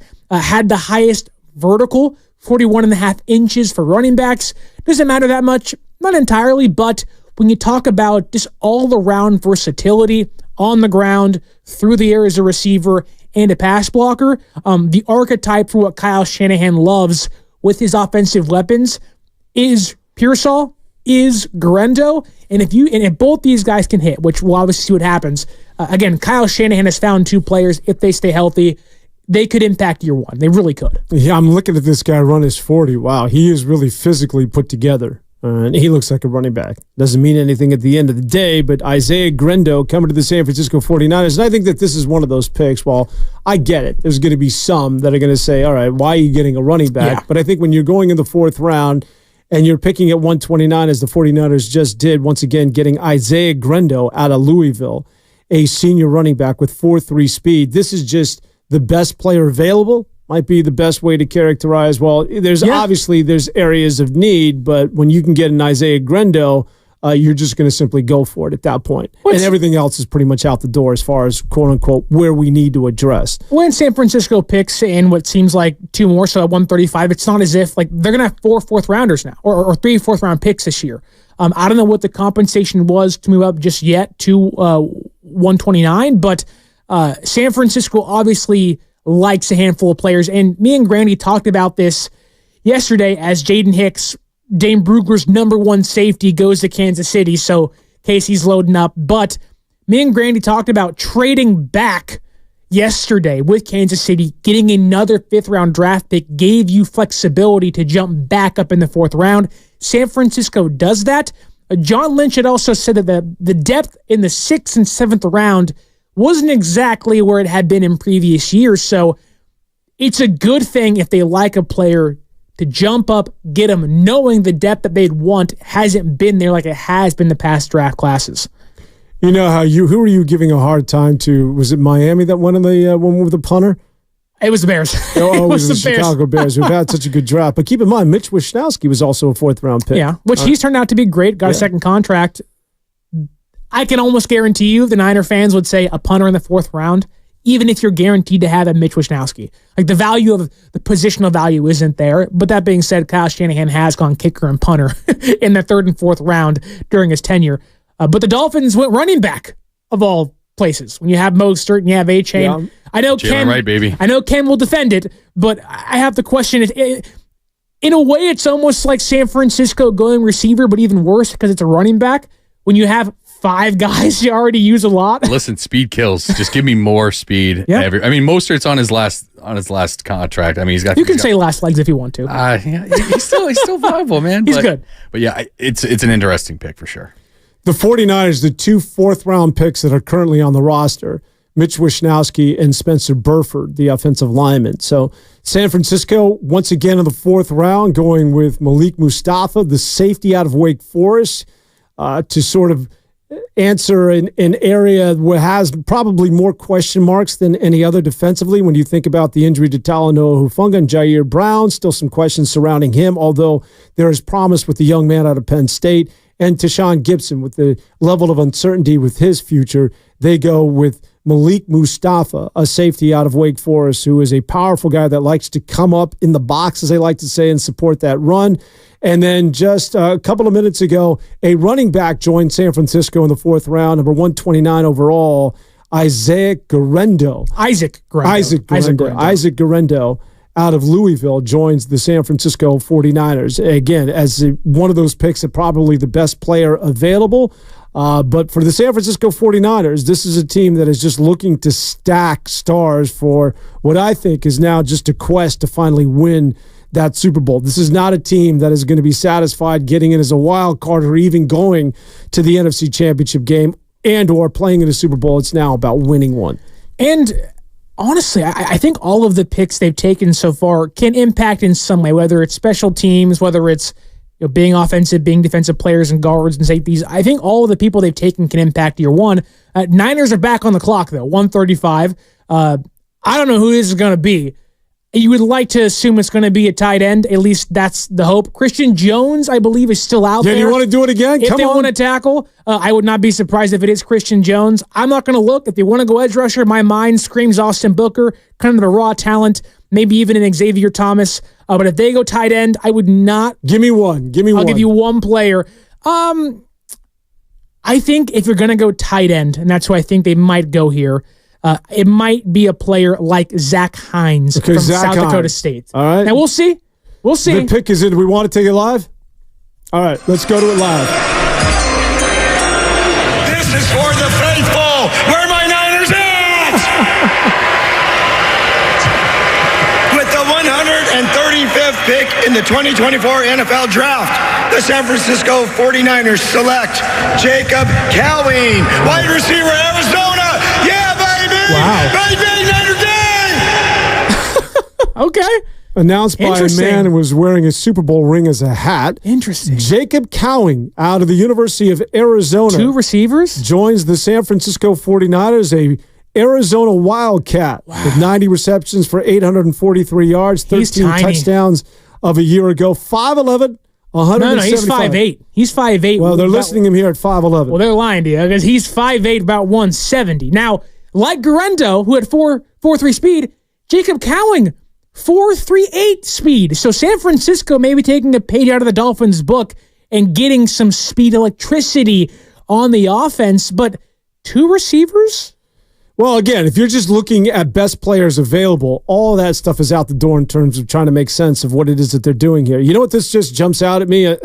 Initially, as I see Jacob Cowing and his size, you're saying he's not, they list him at 5'11". If he's coming in at 5'8" and 170 pounds. Yeah. Dante Pettis, hello, on line 2. I mean, this is... So the one thing about Jacob Cowing is that he does lack the size. But if you talk to anybody, and he was a shoo-in to me for the Dolphins simply because how much Mike McDaniel loves to work players in motion. Kyle Shanahan is kind of that number 2 guy, the leaderboard, if you will, in regards to putting players in motion and getting guys open schematically. Jacob Cowing had 121 targets last year, 87 receptions, just 6 drops. Despite his size, really tough to bring down. He can stretch the field with the straight line speed, but again, you get him in motion and you design him free releases, he's a nightmare to cover because he has that 4.38 speed. So maybe it is Kyle Shanahan. Mike McDaniel takes out of Kyle Shanahan books a lot. I could see Shanahan doing the exact same thing. And I was going to say, because it's one and the same. He took his playbook, from the Shanahan playbook and just brought it to Miami. What's interesting is that you got people in the chat talking about Jennings. Do you think that he's the odd man out in the scenario? No, I think that Jacob Joe, he's a restricted free agent. I think that Jennings is coming back. this is the thing about Jennings, because of his height and size, was never sort of the true slot. Now it looks as though you have somebody sort of in that, while Trent Taylor is still on the roster, he fits, at least physically, more of the traditional exclusive slot guy, which the 49ers really never had. Well, take it even further. I don't think it's a Jawan Jennings thing. I think it's a Danny Gray. Hey, like, you have yet to really play a single snap. There have been a couple here or there, but you can't stay healthy. Speaking of 4.3 speed. Right, you're in the doghouse. Now, Danny Gray's a little taller, probably similar height or weight compared to Jacob Cowing, but I'm, for whatever reason, forgetting last year's late-round pick, who was a punt returner for us from Michigan, but it's not as if this is pushing Jennings down. It's giving San Francisco 5 solid impactful receivers in a year. I can also see Jacob Cowing being kind of stashed for a year behind some players. Like, how often did San Francisco play 3 receivers? Pearsall and Jennings, they mix and match. They can do a lot of things differently. Cowing is that just straight speed. I also wouldn't be surprised if Debo, being the thicker screen, end around player, you can, I don't want to say do the exact same thing, but you can kind of have your lightning and thunder. Imagine both those guys in the backfield. They're tough as you know what to bring down.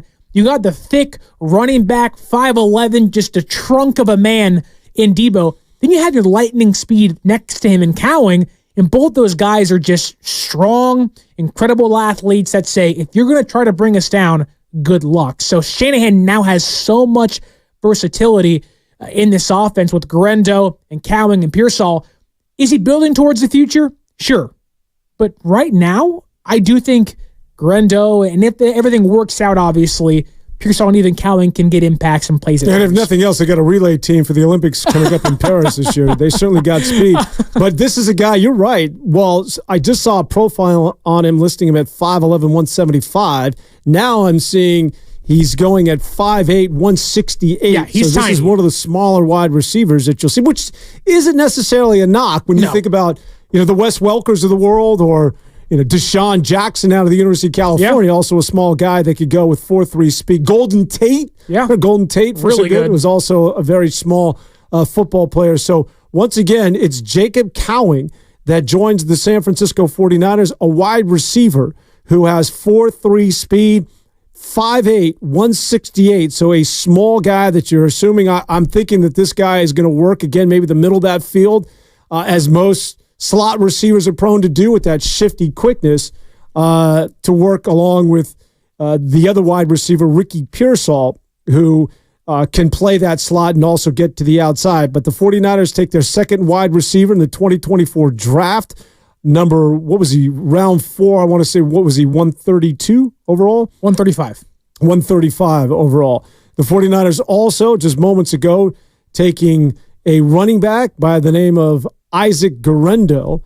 Isaac Guerendo, who joins San Francisco out of Louisville, a senior, a guy that also has 4.3 speed. So back-to-back players who are at 4.3 in the 40. That's pretty fast, as the 49ers looking to get some players that obviously can change things and get downfield. And as we know, speed in the NFL is something that everybody covets.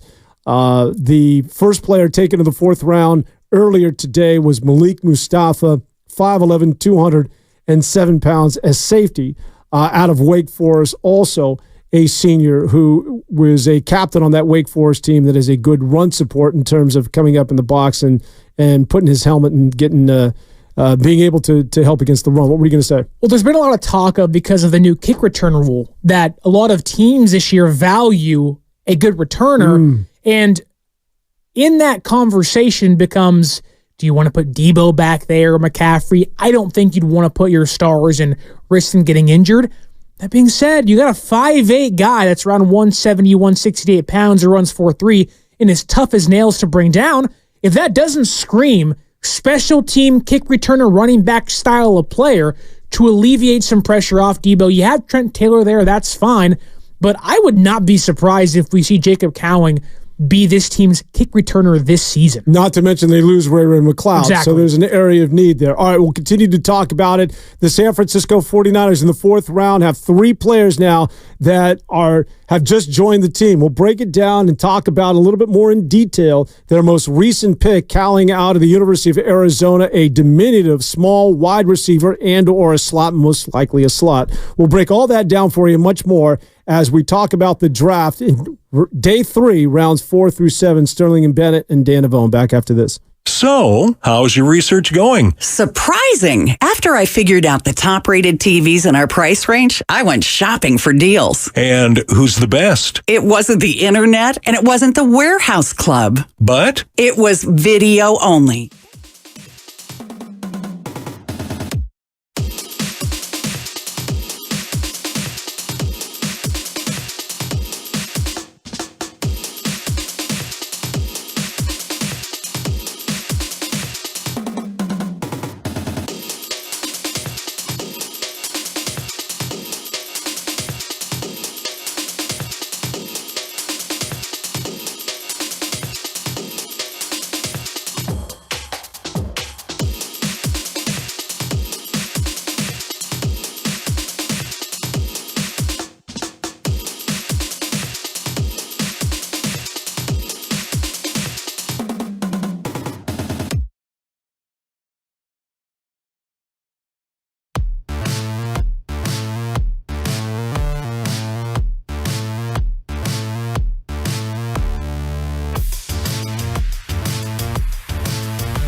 recruiting a guy coming out of high school, albeit a 5 or 4-star athlete, while he may come in with high credentials, just like that of a draft pick, you still don't know because you can't simulate or have no idea how that's going to transfer to the collegiate level.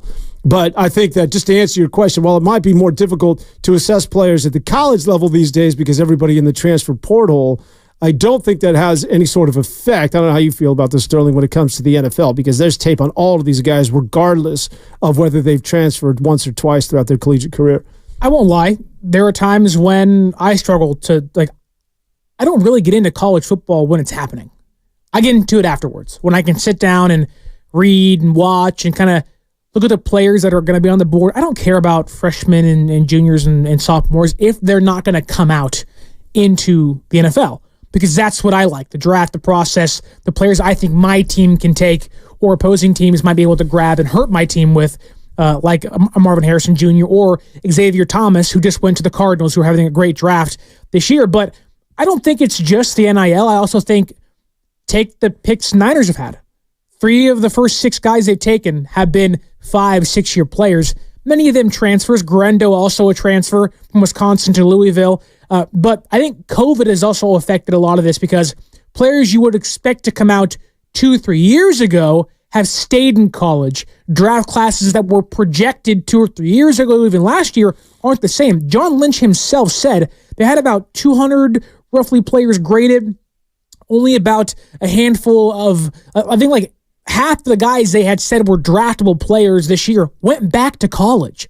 So even they are kind of having a hard time following this and sitting back and saying, we thought these guys were going to come out, but because of COVID, the NIL, the projections we had are going to have to wait to next year. And I think you're going to see a lot more of this going forward. And I'm talking about guys who are seniors or fifth-year players because of NIL. Yeah. Prior to NIL, you would come out as soon as possible, but simply because you want to make money, right? You got to take care of mom, you got to take care of dad, you want to buy that new house, you want to get paid. Well, now NIL affords you the ability to make money and continue to stay in college, and maybe just to assure yourself that you go to the team, or at least the teams that you think that you want to play for. But you now have a bit more leverage with NIL because you're able to make money at the collegiate level, whereas before it was the league, that being the NFL, that had all the leverage. And I think you're going to see a lot more players now not coming out as early because of NIL and being afforded the opportunity to make money while still playing at the collegiate level. All right. 888-957-9570. Connor standing by in Dublin. Let's go to Connor. What's up, my man? Hey, how you guys doing this Saturday? Doing good. How are you? I'm doing all right. So I wanted to give my thoughts about a couple of the picks he made. I'm a little excited about, well, I'm not saying excited, but I have good feelings about Ricky Parcell, or however you pronounce his last name. Pearsall. What was it? Pearsall. Thank you. But I have good feelings about him. I think he will definitely be decent wide receiver should things not work out between us and Brandon Ayuk and God forbid it, Deebo Samuel could also be going somewhere. I'd rather not talk about that right now because that's just that just sucks. I think if just real quick, one point, if we lose those two, I don't think we're going to a Super Bowl. The rest of the picks, I was a little surprised to see they drafted another wide receiver, and I was shocked to see that how small he was, Jacob Cowan. I myself am taller than him, and I'm only 16, and so he's I'm like 5'10", so like, wait, what? That's interesting, but of course he's where he is now because he's worked hard for it. And he's a very, very good football player, so I'm sure he will show that on the field, and without a doubt, he will be a good one. But so, Connor, here's the big difference. Connor, are you there? How fast do you run the 40 in? I think my time was a 4.99. Oh, that's actually pretty good. That's not bad. I play football. I'm a wide receiver. Okay. All right. Got you. Here's a fun fact for you. Have you guys ever heard of Napoleon Kaufman? Sure. Out of the University of Washington, former Southern California guy, sir. Yeah, Oakland Raider, as a matter of fact. He is my football coach now. Wow. Napoleon Kaufman, yes. A Raider legend. He's my football coach now. Awesome. Really nice guy. Okay. Yeah. Where do you go to school, by the way? Where do I go to school? Yeah. Dublin High School. Okay. Yeah. So my thought about how we have what, 4 wide receivers now? And so I have faith in John Lynch. Let me just say that. I have faith. Absolute complete faith in the guy. We had 3 quarterbacks at one point. We didn't know what the hell we were going to do with any of them. But he figured out what to do with them, and he did it in completely fine form too. So I have faith in what he's going to do. And but thanks for having me on, guys. Really appreciate it. Have a great rest of your day. Wideout Connor from Dublin joining us. Nice. Product of Napoleon Kaufman, who I believe had, I don't know if he was 4.3 speed, but when you talk about that young man, Isaac Guerendo, sort of in that... Isaac Guerendo, sort of in that Napoleon Kaufman mode, that thick lower body, strength, balance, and speed. But Isaac Guerendo, once again, just to recap, joining the San Francisco 49ers out of Louisville as a running back. Jacob Cowing, a 5'8", 168-pound blur of a wide receiver for the University of Arizona, also joining the 49ers on this day 3, round 4. It started with Malik Mustafa, the safety out of Wake Forest, who was taken off the board by San Francisco in the 4th round. All 3 players joining San Francisco. They won't pick again until the 6th round as the San Francisco 49ers. The caller was talking about Ricky Pearsall, the first round pick by the 49ers, number 31 overall. And I quickly draw the comparisons because if people are talking about a reach and you're already sort of stacked at that wide receiver room, that I point to the Los Angeles Rams and what they did a year ago in Puka Nacua, a guy that was drafted in the middle rounds, a guy who ran a 4.6 40, who I think single-handedly really changed the outlook of that football team last year. Now, Stafford obviously was Stafford a year ago, but Puka Nacua was the one guy that I think propelled them in what was supposed to be a rebuild and a transitional season for that of the Rams. And they actually went to the playoffs, which is something for that team to build on. So when you're talking about wide receivers, and the one thing, and just to stay on the young man out of BYU, Puka Nacua, who ran a 4.6 40, but the one thing that he did well in, and you probably pay attention to these sort of things in the combines because you're a nerd that way, but he ran the gauntlet better than anybody. Like his speed in the gauntlet was in the top tier. And the gauntlet is when you go sideline to sidelines and you catch these passes in succession. So what that told everybody is, well, he may not run fast on the clock, he plays fast.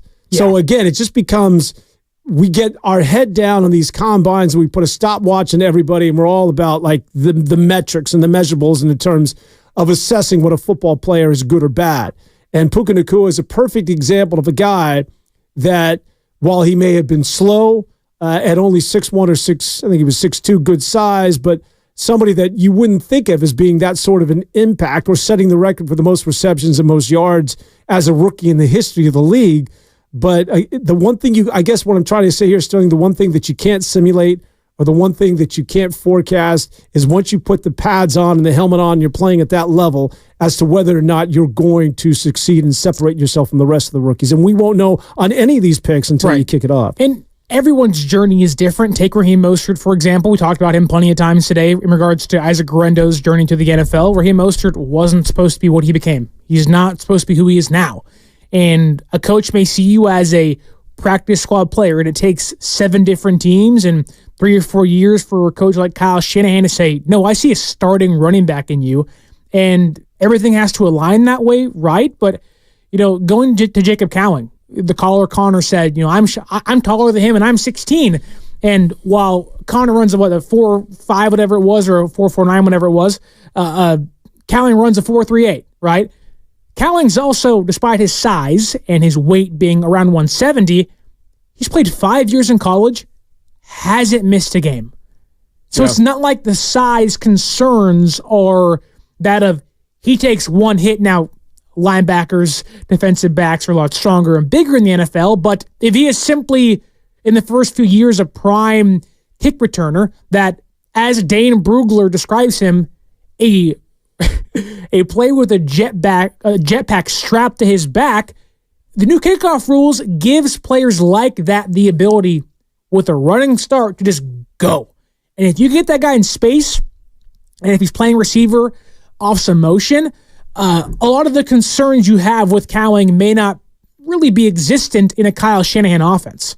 And once again, if it was all about size, well, then see Wes Welker, Golden Tate, Deshaun Jackson, Santana Moss, all guys that were small. Steve that can get Smith. It done. Oh, Steve Smith. Talk about toughness. All right. 888-957-9570. I want to get your thoughts on the 49ers' most recent draft picks. We started with John hanging out in San Jose. Wants to talk about the Niners' pick at wide receiver today as well as yesterday. What's going on, John? Hey, guys. Thanks for taking my call. Can you hear me okay? We got you. All right. Are we joking right now with 2 wide receivers drafted in the first 2 rounds? Like, what have we been doing for the last 4 months? What have we been talking about? We've been talking about offensive line. We've been talking about cornerbacks. We have been talking about how we have arguably the best wide receiver core in the NFL. And we're talking about win now mode with Brock Purdy on the rookie contract. And we're go ahead and draft 2 wide receivers at the position. Okay, we're hedging against our wide receivers leaving. I get it. But where do we need the help? If you were to go down the list of where we need help, you'd probably say we don't need help at quarterback this year, and we don't need help at wide receiver. Those would probably be the top 2 choices if you're thinking about it. At least, or they're up there. And we go ahead and draft 2 maybes. When not to mention we have Juwan Jennings, who's pretty dang good, as our third option. Like, what are we doing? What is the justification here? Like, why are we just playing, nice? This is not nice. This is not smart. We all love John Lynch, but are you kidding me? Are you kidding me right now? Tell me the justification. I don't get it. And so I haven't been listening, but I just heard this and I saw these picks and I'm like, are you kidding me right now? We got 2 second to third, I'm not trying to belittle these guys, but we didn't get a top 10 overall pick receiver. How do you know? On, guys, let's How do you go know? get an offensive lineman. Hold on. How do you know Ricky Pearsall won't be a star? I don't. Just because players are mocked in the top 10. Line. Right, and they got forget one. about that quality. Wait. Okay, so you're saying it's good that we got a seriously high quality wide receiver when we could have gotten a high quality DB or a high quality offensive lineman? Right. That I cannot get down with that. I'm sorry, and I would love to hear why you think that's okay. So I'm not going to try to sell you on the idea that taking Ricky Pearsall over Cooper DeJean, Kool-Aid McKinstry was the right move. You can say it wasn't, and I would say I totally understand where you're coming from. That said, San Francisco didn't waste picks on receivers. Yeah, Pearsall may be a stretch, and again, I understand the hesitance to say that's a good pick, knowing the needs on the board. We also have no idea what San Francisco's draft board looks like. They could have had a gold helmet on Pearsall, and cornerback, which you said was a need, they got one in the second round who does share traits with Mooney Ward. If I can find my notes here for a second, players like Renardo Green, who was taken in the second round. Well, yes, the offensive linemen who maybe you have liked, Roger Rosengarten, who San Francisco liked, were taken in front of them. Renardo Green, 6 foot, 186 pounds, fifth-year college player, good tackler, very physical, has 4.3 speed to cover players like a Marvin Harrison. I get that sounds crazy. First-round pick, and Marvin Harrison, senior Hall of Fame talent, compared to a second-round cornerback. Those things usually don't mesh well. But when I tell you things like this, only gave up 14 first downs last year, tied for the most forced completions in man coverage last year in college football, 25.8% forced state completion rate, 17th highest in college football. If that does not tell you San Francisco, who may not have been high on mocks, didn't get a good player in the second round at a position of need, I'm not sure how to sell you on any picks they've taken the past couple of days. And I get it. You want the big names. I totally understand. Everybody likes certain players. Everyone has different positional values and needs you want. You want an offensive lineman. Okay.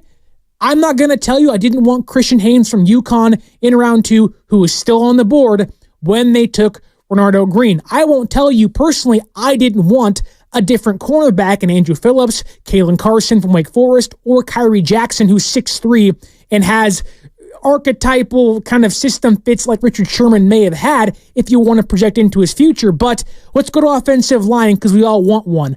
Every Niner fan, myself, you, Dan, Ken, who isn't even a fan of the team, would say this team has to get an offensive lineman. They did in the 3rd round, traded up to get him with Philadelphia and Dominic Puny. He's 6'5", 313 pounds, 6-year college starter and player, can play guard, can play tackle, started 25 straight games last year, nearly 1,600 snaps at Kansas, didn't allow a single sack.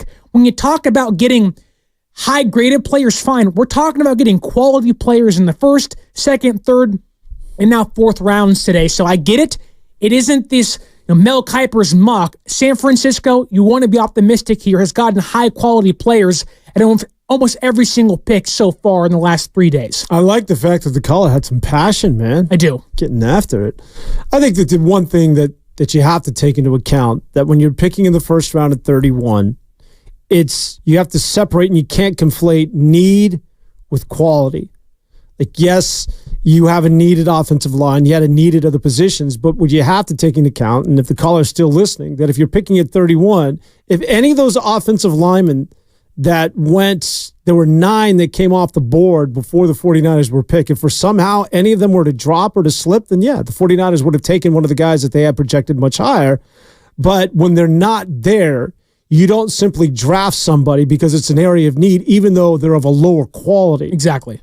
But what you do is you take the best player available, even though it's at a position that you may think that they're still well stacked, which is at wide receiver, which is why they went with Ricky Pearsall. 888-957-9570. Let's try and knock down 2 more before we get out of here. Alfred's hanging out in Pleasant Hill. Alfred, what's up, bud? Hey, fellas. Happy Saturday. Thanks for taking my call. I think I kind of want to defend the picks here and then the wide receiver core.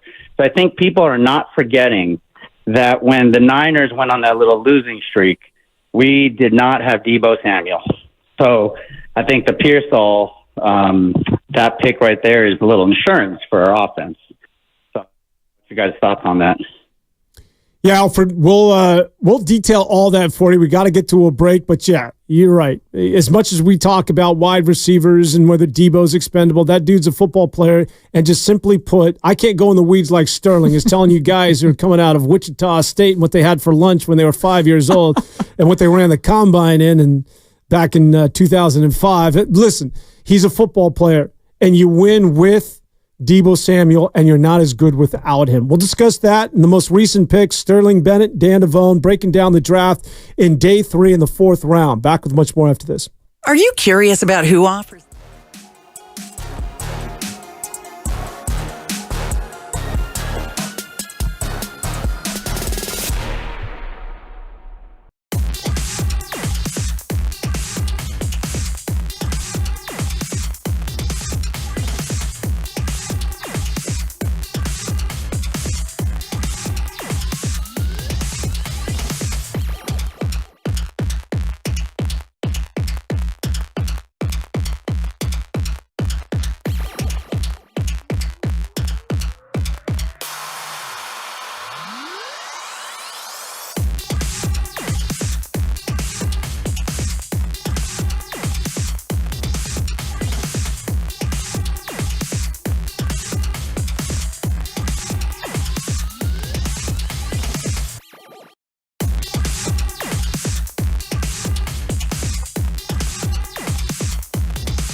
Are you kidding me right now? Tell me the justification. I don't get it. Now back to 95.7 The Game. Previous caller wanting to know and some level of justification as to why the 49ers went with yet another wide receiver. If you're just joining us, Jacob Cowling, the latest pick by San Francisco, a 5'8", 168-pound wide receiver, runs a 4.3 40 out of the University of Arizona, joins the 49ers and Ricky Pearsall as the second wide receiver to come off the board in this year's draft. Today in the fourth round, the 49ers started things by going with Malik Mustafa, a safety out of Wake Forest. Followed that up with a surprise here, running back Isaiah Guerendo, although not a surprise to one Sterling Bennett, who made the call just prior to it being official. This guy also at 4.3 40 speed out of the University of Louisville. And then, as I mentioned just seconds ago, Jacob Cowling joining San Francisco, another 4.3 40 guy. Is this just coincidental that you got these guys now with speed, or the 49ers and Kyle Shanahan making a statement here that now that they got their quarterback, that they feel as though Brock Purdy can throw the ball down the field, that they're looking to stretch things, so to speak? If Danny Gray doesn't necessarily work out, let's get somebody else that can stretch the field on opponents now. Well, just look at the fourth round itself. Let's forget Pearsall and forget second and third rounds. Fourth round alone, on offense, they've taken two players with 4.3 speed. What does that tell you? Of course, speed kills, right? Al Davis, kind of against his own, or his kryptonite was getting really fast players in the mid-2000s that didn't work out. Darius Hayward-Bay being one of them. That said, San Francisco isn't picking first-round players with 4.3 speed, and that's their one trait. In the middle rounds, you get two players that have 4.3 speed. You can envision impacting you in year one, Cowling probably being a kick returner or punt returner, then Guerendo maybe being your RB2. I think Ken told me ESPN already has Guerendo as the RB3 going into the season. Obviously, Mel Kiper or the projections are what they are and may not always come to fruition, but then you go to defense. Malik Mustafa runs 23 miles an hour. These guys are extremely fast. They're hard-hitting. You go to the offensive side, they're explosive. So I do think San Francisco, mainly Kyle Shanahan on the offensive side of things, is saying, look, how do you contend with the way the NFL is going? We cannot have Christian McCaffrey run the football 20-plus times a game for 20 games a season and expect him to hold up. Give me a Guerendo. Give me a Cowling, even a Pearsall in there. Give me some explosive players. And now that you have Brock Purdy, everything comes back around to a quarterback willing to push the ball down the field more than what you had previously. And if Purdy can be any semblance of what he was last year, it doesn't have to be an MVP quarterback, but if you can be close to that, you're going to score 30 points a game again, and you're going to be able to hang with anybody offensively. Speaking of Brock Purdy, which is why I think day 3, especially when you think about the San Francisco 49ers, is as important, if not more so, than that first round, despite absent of all the hoopla and all the level of excitement. Gone is probably, hundreds of thousands of fans and all the notoriety. People have moved on and doing other things, but this part of the draft, this is the meat, and this is sort of where the 49ers have been able to separate themselves from other teams. But just some other notable picks. Of course, Brock Purdy went in day 3. We all remember that back in 2022. Just some other names. Amon St. Brown was the guy that went day 3 in the 2021 draft. He was number 112 overall. Of course, we all are familiar with George Kittle back in 2017, a 5th rounder at number 146 overall. Also taken on this day back in 2016, Tyreek Hill, who went 165, formerly of the Kansas City Chiefs, now a member, obviously, of the Miami Dolphins. Stephon Diggs was taken on day 3 back in 2015, recently traded to Stephon Diggs. Richard Sherman out of Stanford, also a day 3 pick. He was 154 back in 2011. Jason Kelsey was picked on this day. So, I mean, you can go down the list. Jared Allen, Tom Brady back in 2000, probably nobody more familiar than that of day 3 picks and pick 199 than Tom Brady, Zach Thomas, Terrell Davis. So the list goes on when you talk about notable players that were hidden or found later rounds in rounds 4 through 7. And again, as I mentioned, the San Francisco 49ers, namely Kyle Shanahan, as well as John Lynch, have done extremely well with these picks. As San Francisco again today going with the safety by the name of Malik Mustafa out of Wake Forest. Isaac Guerrero, a running back with 4.3 speed, joins the team from Louisville. And then Jacob Cowing, a wide receiver from the University of Arizona, also with 4.3 speed at 5'8", 168 pounds. 888-957-9570. Let's get back out to the phone lines. And one of our favorites, Antonio, is in the rotation, wants to talk about the draft. Antonio, what's on your mind, man? Oh, man. First round pick, I want the Niners to get, center Powers Johnson, but, they got the receiver. And, he has some good traits about him, man. Route runner, create separation. I think he's a better guy who can run better routes than Debo. So I think, he played a lot of years, so he's going to be ready to play. He'll be a good third down target, and, has returnability. And he reminds me a little bit of like a taller, Wes Welker mixed with a little Cooper Kupp. I'm not just saying that because he's white. Okay, yes, I am a little bit.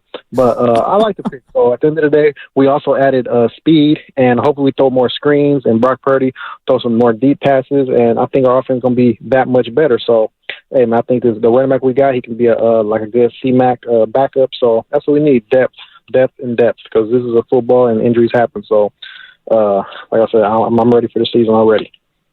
Thank you so much, Antonio. You know who Ricky Pearsall reminds me a little bit about? Just to continue with the comps with the Golden State Warriors. Oh, the Warriors. Go ahead. No, go ahead. Well, I sort of gave it away. Well, I was thinking the NFL, and I was going to say Julian Edelman, but maybe you can enlighten me on the Warriors comp. If he could be Julian Edelman, they certainly got something there. Well, just in terms of personality, I heard him speak. He's got a little Pajemski in him. There's an inner sense of confidence with him, although I think Pajemski's a little bit more cocky. But you get the sense that this is a tough kid. Maybe it doesn't go any further than they're, two guys that, they're overachieving white dudes. But, when you think about Pajemski, he's a guy that he played with a sense of confidence, which I think had a lot to do with the success of this young man in his first year. And I just saw a little tinge of that when I was listening to the young man talk from Phoenix or Scottsdale, wherever he's from out there in Arizona. And I'm referring to Ricky Pearsall. My dad, who...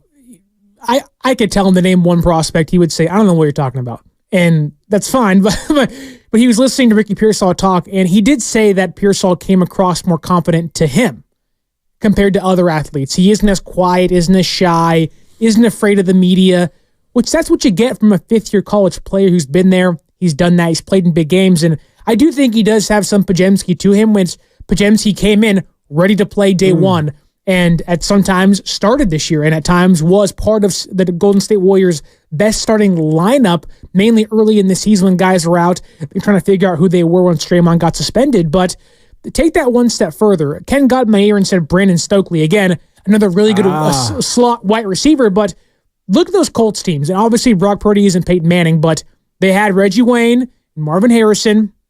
You can just insert Debo and Ayuk because they're two-star receivers. But I think of Austin Collie, Anthony Gonzalez, guys who just ate over the middle for those teams. And on third down, like the caller just said, that were Peyton Manning's go-to player. And I think Pearsall has better skills than those guys. Those guys obviously weren't first-round picks, but Pearsall was projected to be a second-round pick. Obviously, San Francisco felt good taking him a little earlier than other teams would have liked. Now, keep in mind, San Francisco did try to trade back. If you are maybe a little hesitant to say it was a good pick at 31, but if anything, Pearsall, if he is a third round, the second coming of third and Juwan, who is just clutch as can be and saves a drive, keeps you in a game, I think the Niner fans will come to like Ricky Pearsall very early in his career if he can establish himself at least on third down. One thing, if I had Pearsall's ear and I'm one of his minions, I would just say, hey, my man, just keep in mind where you're going. It's the 49ers, and keep in mind who their coach is. It's Kyle Shanahan, and that it ain't that easy to get run or get on the field for Shanahan. Just go ask your man Brandon Ayuk. It's easy to get in the doghouse because he asks a lot for probably one of the most complex offenses in all of the National Football League, and he puts a strong emphasis on a position that he once played, that being the wide receiver position. So, it's not easy to make that. It's not a seamless transition to go from the collegiate ranks and then just simply step into a 49er uniform at wide receiver and be good. He is going to challenge you and make sure that you're doing it the right way. Robin's hanging out in San Francisco, California. What's on your mind today, Robin? Hello, Sugar. How are you? So, I won't pretend to know a lot about college football. So if Pearsall's a great draft choice, so be it. But here's the thing. Unless they address that offensive line, which they did, in the second round, I forgot who they picked up, in particular that right side. Because in my opinion, the Niners really lost the last Super Bowls because of that offensive line. Because to me, football games are won in the trenches, and that right side just has simply got bulldozed, okay? I guess McKivitz is a step up from McGlinchey, but McKivitz still not the answer. They need a center, they need a guard. So, I look at the offensive line. Also, it's great. They got another wide receiver. They got some speed, but our DBs are slow. When they got a cornerback, right? But our DBs are slow as hell. They play so far off the ball. I mean, to me, those issues and all the things you guys are pointing out offensively is great. But that offensive line sucks. Name one offensive line besides Trent Williams. I mean, you can go Feliciano, but if you ask the average person who's on that offensive line, they can't answer. Peace out, you guys. Robin, thank you so much. As only Robin so eloquently can say. Blinker on that entire call. She was making a left turn somewhere. We love Robin, though. We love Robin. She makes a good point, because I think oftentimes what happens to the casual fan is that we spend a lot of time looking at the quote-unquote bells and whistles and the 4.3 speed and a Ricky Pearsall and a highlight reel of him catching an amazing pass over the middle. These things, anybody will tell you, are won in the trenches. Yeah. You're as good as the big uglies, as they say, up front. If you want to be a good running back, well, someone's got to get you to the second level. You want to be a good quarterback, well, someone's got to give you more than 2.5 seconds to throw a ball. And so in a lot of ways, it begins and ends with your guys up front. Have they adequately addressed the offensive line as far as this draft is concerned? And do you see more as far as what they're going to do in the 6th round of the next pick? Yeah, so they don't pick until, I believe it's 2:15, so the end of the 6th round. I do want to address what Robin said about cornerbacks for a second, though, because she said our cornerbacks are slow. I would say yes until they drafted Renardo Green, who runs a 4.3, and Malik Mustafa, who ran 23 miles an hour on the gun this year. So maybe San Francisco feels the exact same way you do, Robin, in regards to our defensive backs are slow. Teams like the Chiefs got Xavier Worthy, who runs a 4.21. Other teams in the league, Marvin Harrison, ran a 4.344. We have to keep up with the speed our opponents, the NFC West, mainly, but also teams in the AFC are gathering up to make a run as well. So I get it, but the two guys they picked in the last 2 days, Mustafa and Green in the secondary, both run 4.3, 4.4 speed, so they have addressed that somewhat. But going back to the offensive line, I get it. Every Niner fan will sit there and say it's Trent Williams and everybody else.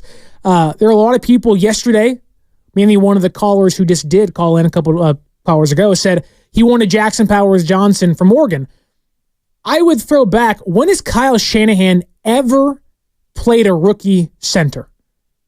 When he was in Atlanta, it was Alex Mack. San Francisco signed Weston Richburg his first year. Injuries cost him his career a little later. Then he went and got Alex Mack again. Then in a year where you thought, get me a center, Creed Humphrey, they go and get Jake Brendel. I'm not saying don't draft one here. I do think Dominic Puni, is it enough? I would say no. But there also is talent still out there to get. And I understand the common fan's not going to know who's out there. And I could name you 7 guys who I like and say this guy fits here. And at that point, even if they took 3 offensive linemen, would it still be enough? Because not all these guys are going to start year one. Nick Zakelj, who they scouted for 5 or 6 years in college, hasn't even played. And he's a backup center who has snapping issues, or at least shown some of that in training camp last year. So, yes, I don't think it's enough, but the guys you get in round 6 and 7, if they stay there, are those guys going to even be sufficient for fans to say they address the offensive line? I would say no.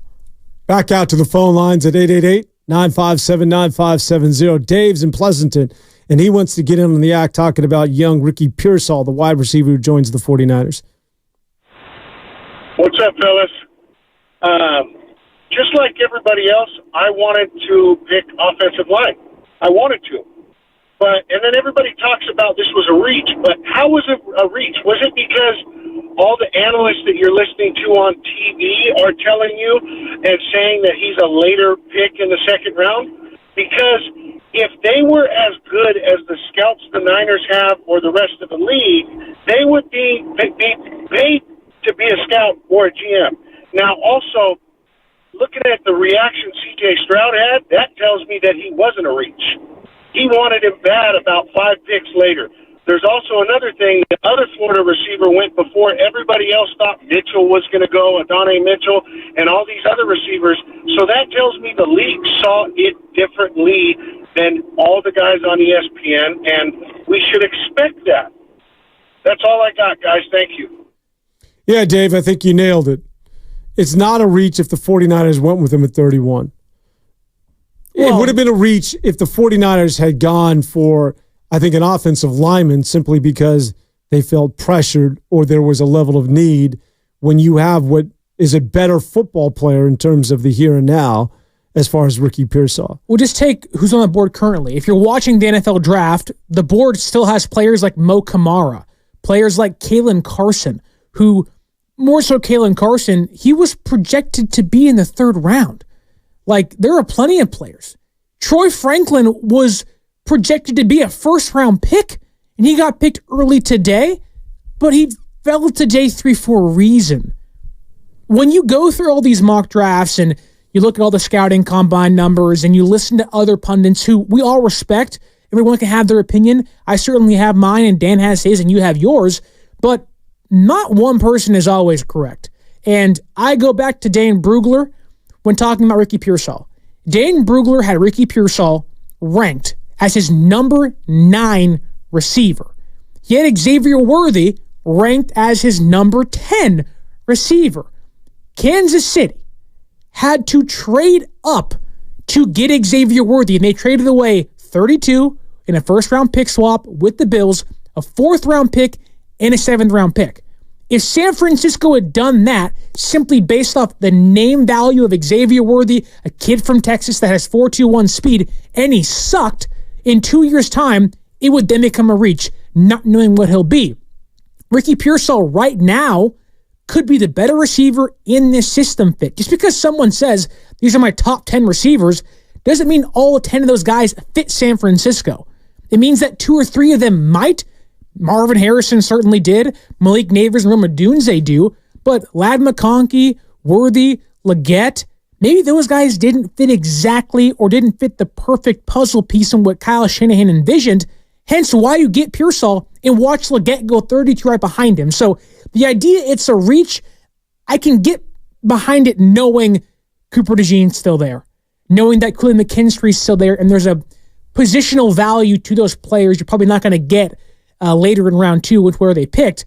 But it's not as if people behind you didn't also take receivers. San Francisco knew if we trade back, we're not getting our favorite receiver at 31. So let's take him now and guarantee we get our guy instead of losing a chance of getting him at all. I think when you hear things like reach when it comes to the pick, Ricky Pearsall, for those of people that are using the word reach, first of all, put away the mock draft and you're watching too much television. Because I think the 49ers... Who the hell is Mel Kiper, right? Jimmy's hanging out in Bayview. Jimmy joins us here to talk about the draft and wants to get into what the Niners should have done on day 1. What's up, Jimmy? Hey, guys. Great show. I was just surprised by a little bit of the lack of 49ers aggression. I mean, we have all these 4th-round picks, right? So there was a run on guards in the 3rd round. There were like, I want to say 6 guards taken in the 3rd round. It's like, why not spend one of those picks to move up a little and get, I mean, I don't know the difference between the guards, but I do know we took the 6th guard in that round. And it's like, we have these later picks. Why not move up for a slightly better player as well as the defensive back? We got like the 9th defensive back taken in the draft. You know, why not move up a couple? I mean, show a little aggression. I don't know. What do you guys think? It just comes down to, again, to me, it's about quality. It's not just a matter of, well, let's move up and get one of those guys. If one of those guys that they feel that they've scouted that they feel could be a player that could be plug and play or somebody that fits into their system or somebody that they like is really what this boils down to, then yes, I don't think they're against moving up and getting them. It just depends, and I don't know this because I don't scout these guys for a living. It just depends on who's available and who's on the board and who is it that you covet as far as being a member of your football team. If it's somebody that fits that mode, well, then yeah, you can then get aggressive. But if it doesn't, then it makes more sense for the 49ers to stay where they were. And I think that in the first round especially, I would not put it past San Francisco to have fallen in love with Jordan Morgan, who went to the Green Bay Packers, who has guard and tackle flexibility. But even then, there are players that they had visits with. Kingsley Suamataia, they traded back in the second round and let Kansas City take him in front of them. Roger Rosengarten, the tackle from Washington, who John Lynch notably said it himself and also showed it physically being at his pro day, having a private workout with him, watched the Ravens draft him in front of them. So I get you want the aggressiveness. I'll say this, they've made a handful of trades. Traded back in the second round, traded up in the third round, and traded up today. They just haven't gotten the players that certain fans would want them to get. So they have been aggressive, just not where you'd want them to be in regards to getting these top-tier offensive linemen. All right, once again, to recap, the 49ers in day 3 in the 4th round take Malik Mustafa, safety out of Wake Forest. They then go with Isaac Guerendo, a running back with 4.3 speed out of Louisville. That was the call by one Sterling Bennett, who beat everybody to the punch. And then Jacob Cowing rounds out the day, a 4th-round pick, a young wide receiver out of the University of Arizona, 5'8", 168 pounds, but also with 4.3 speed. For my man, that being Jersey Ken, and of course, Carter from Stuart Hall. We're going to get Carter a mic, man. He's went to Stuart Hall.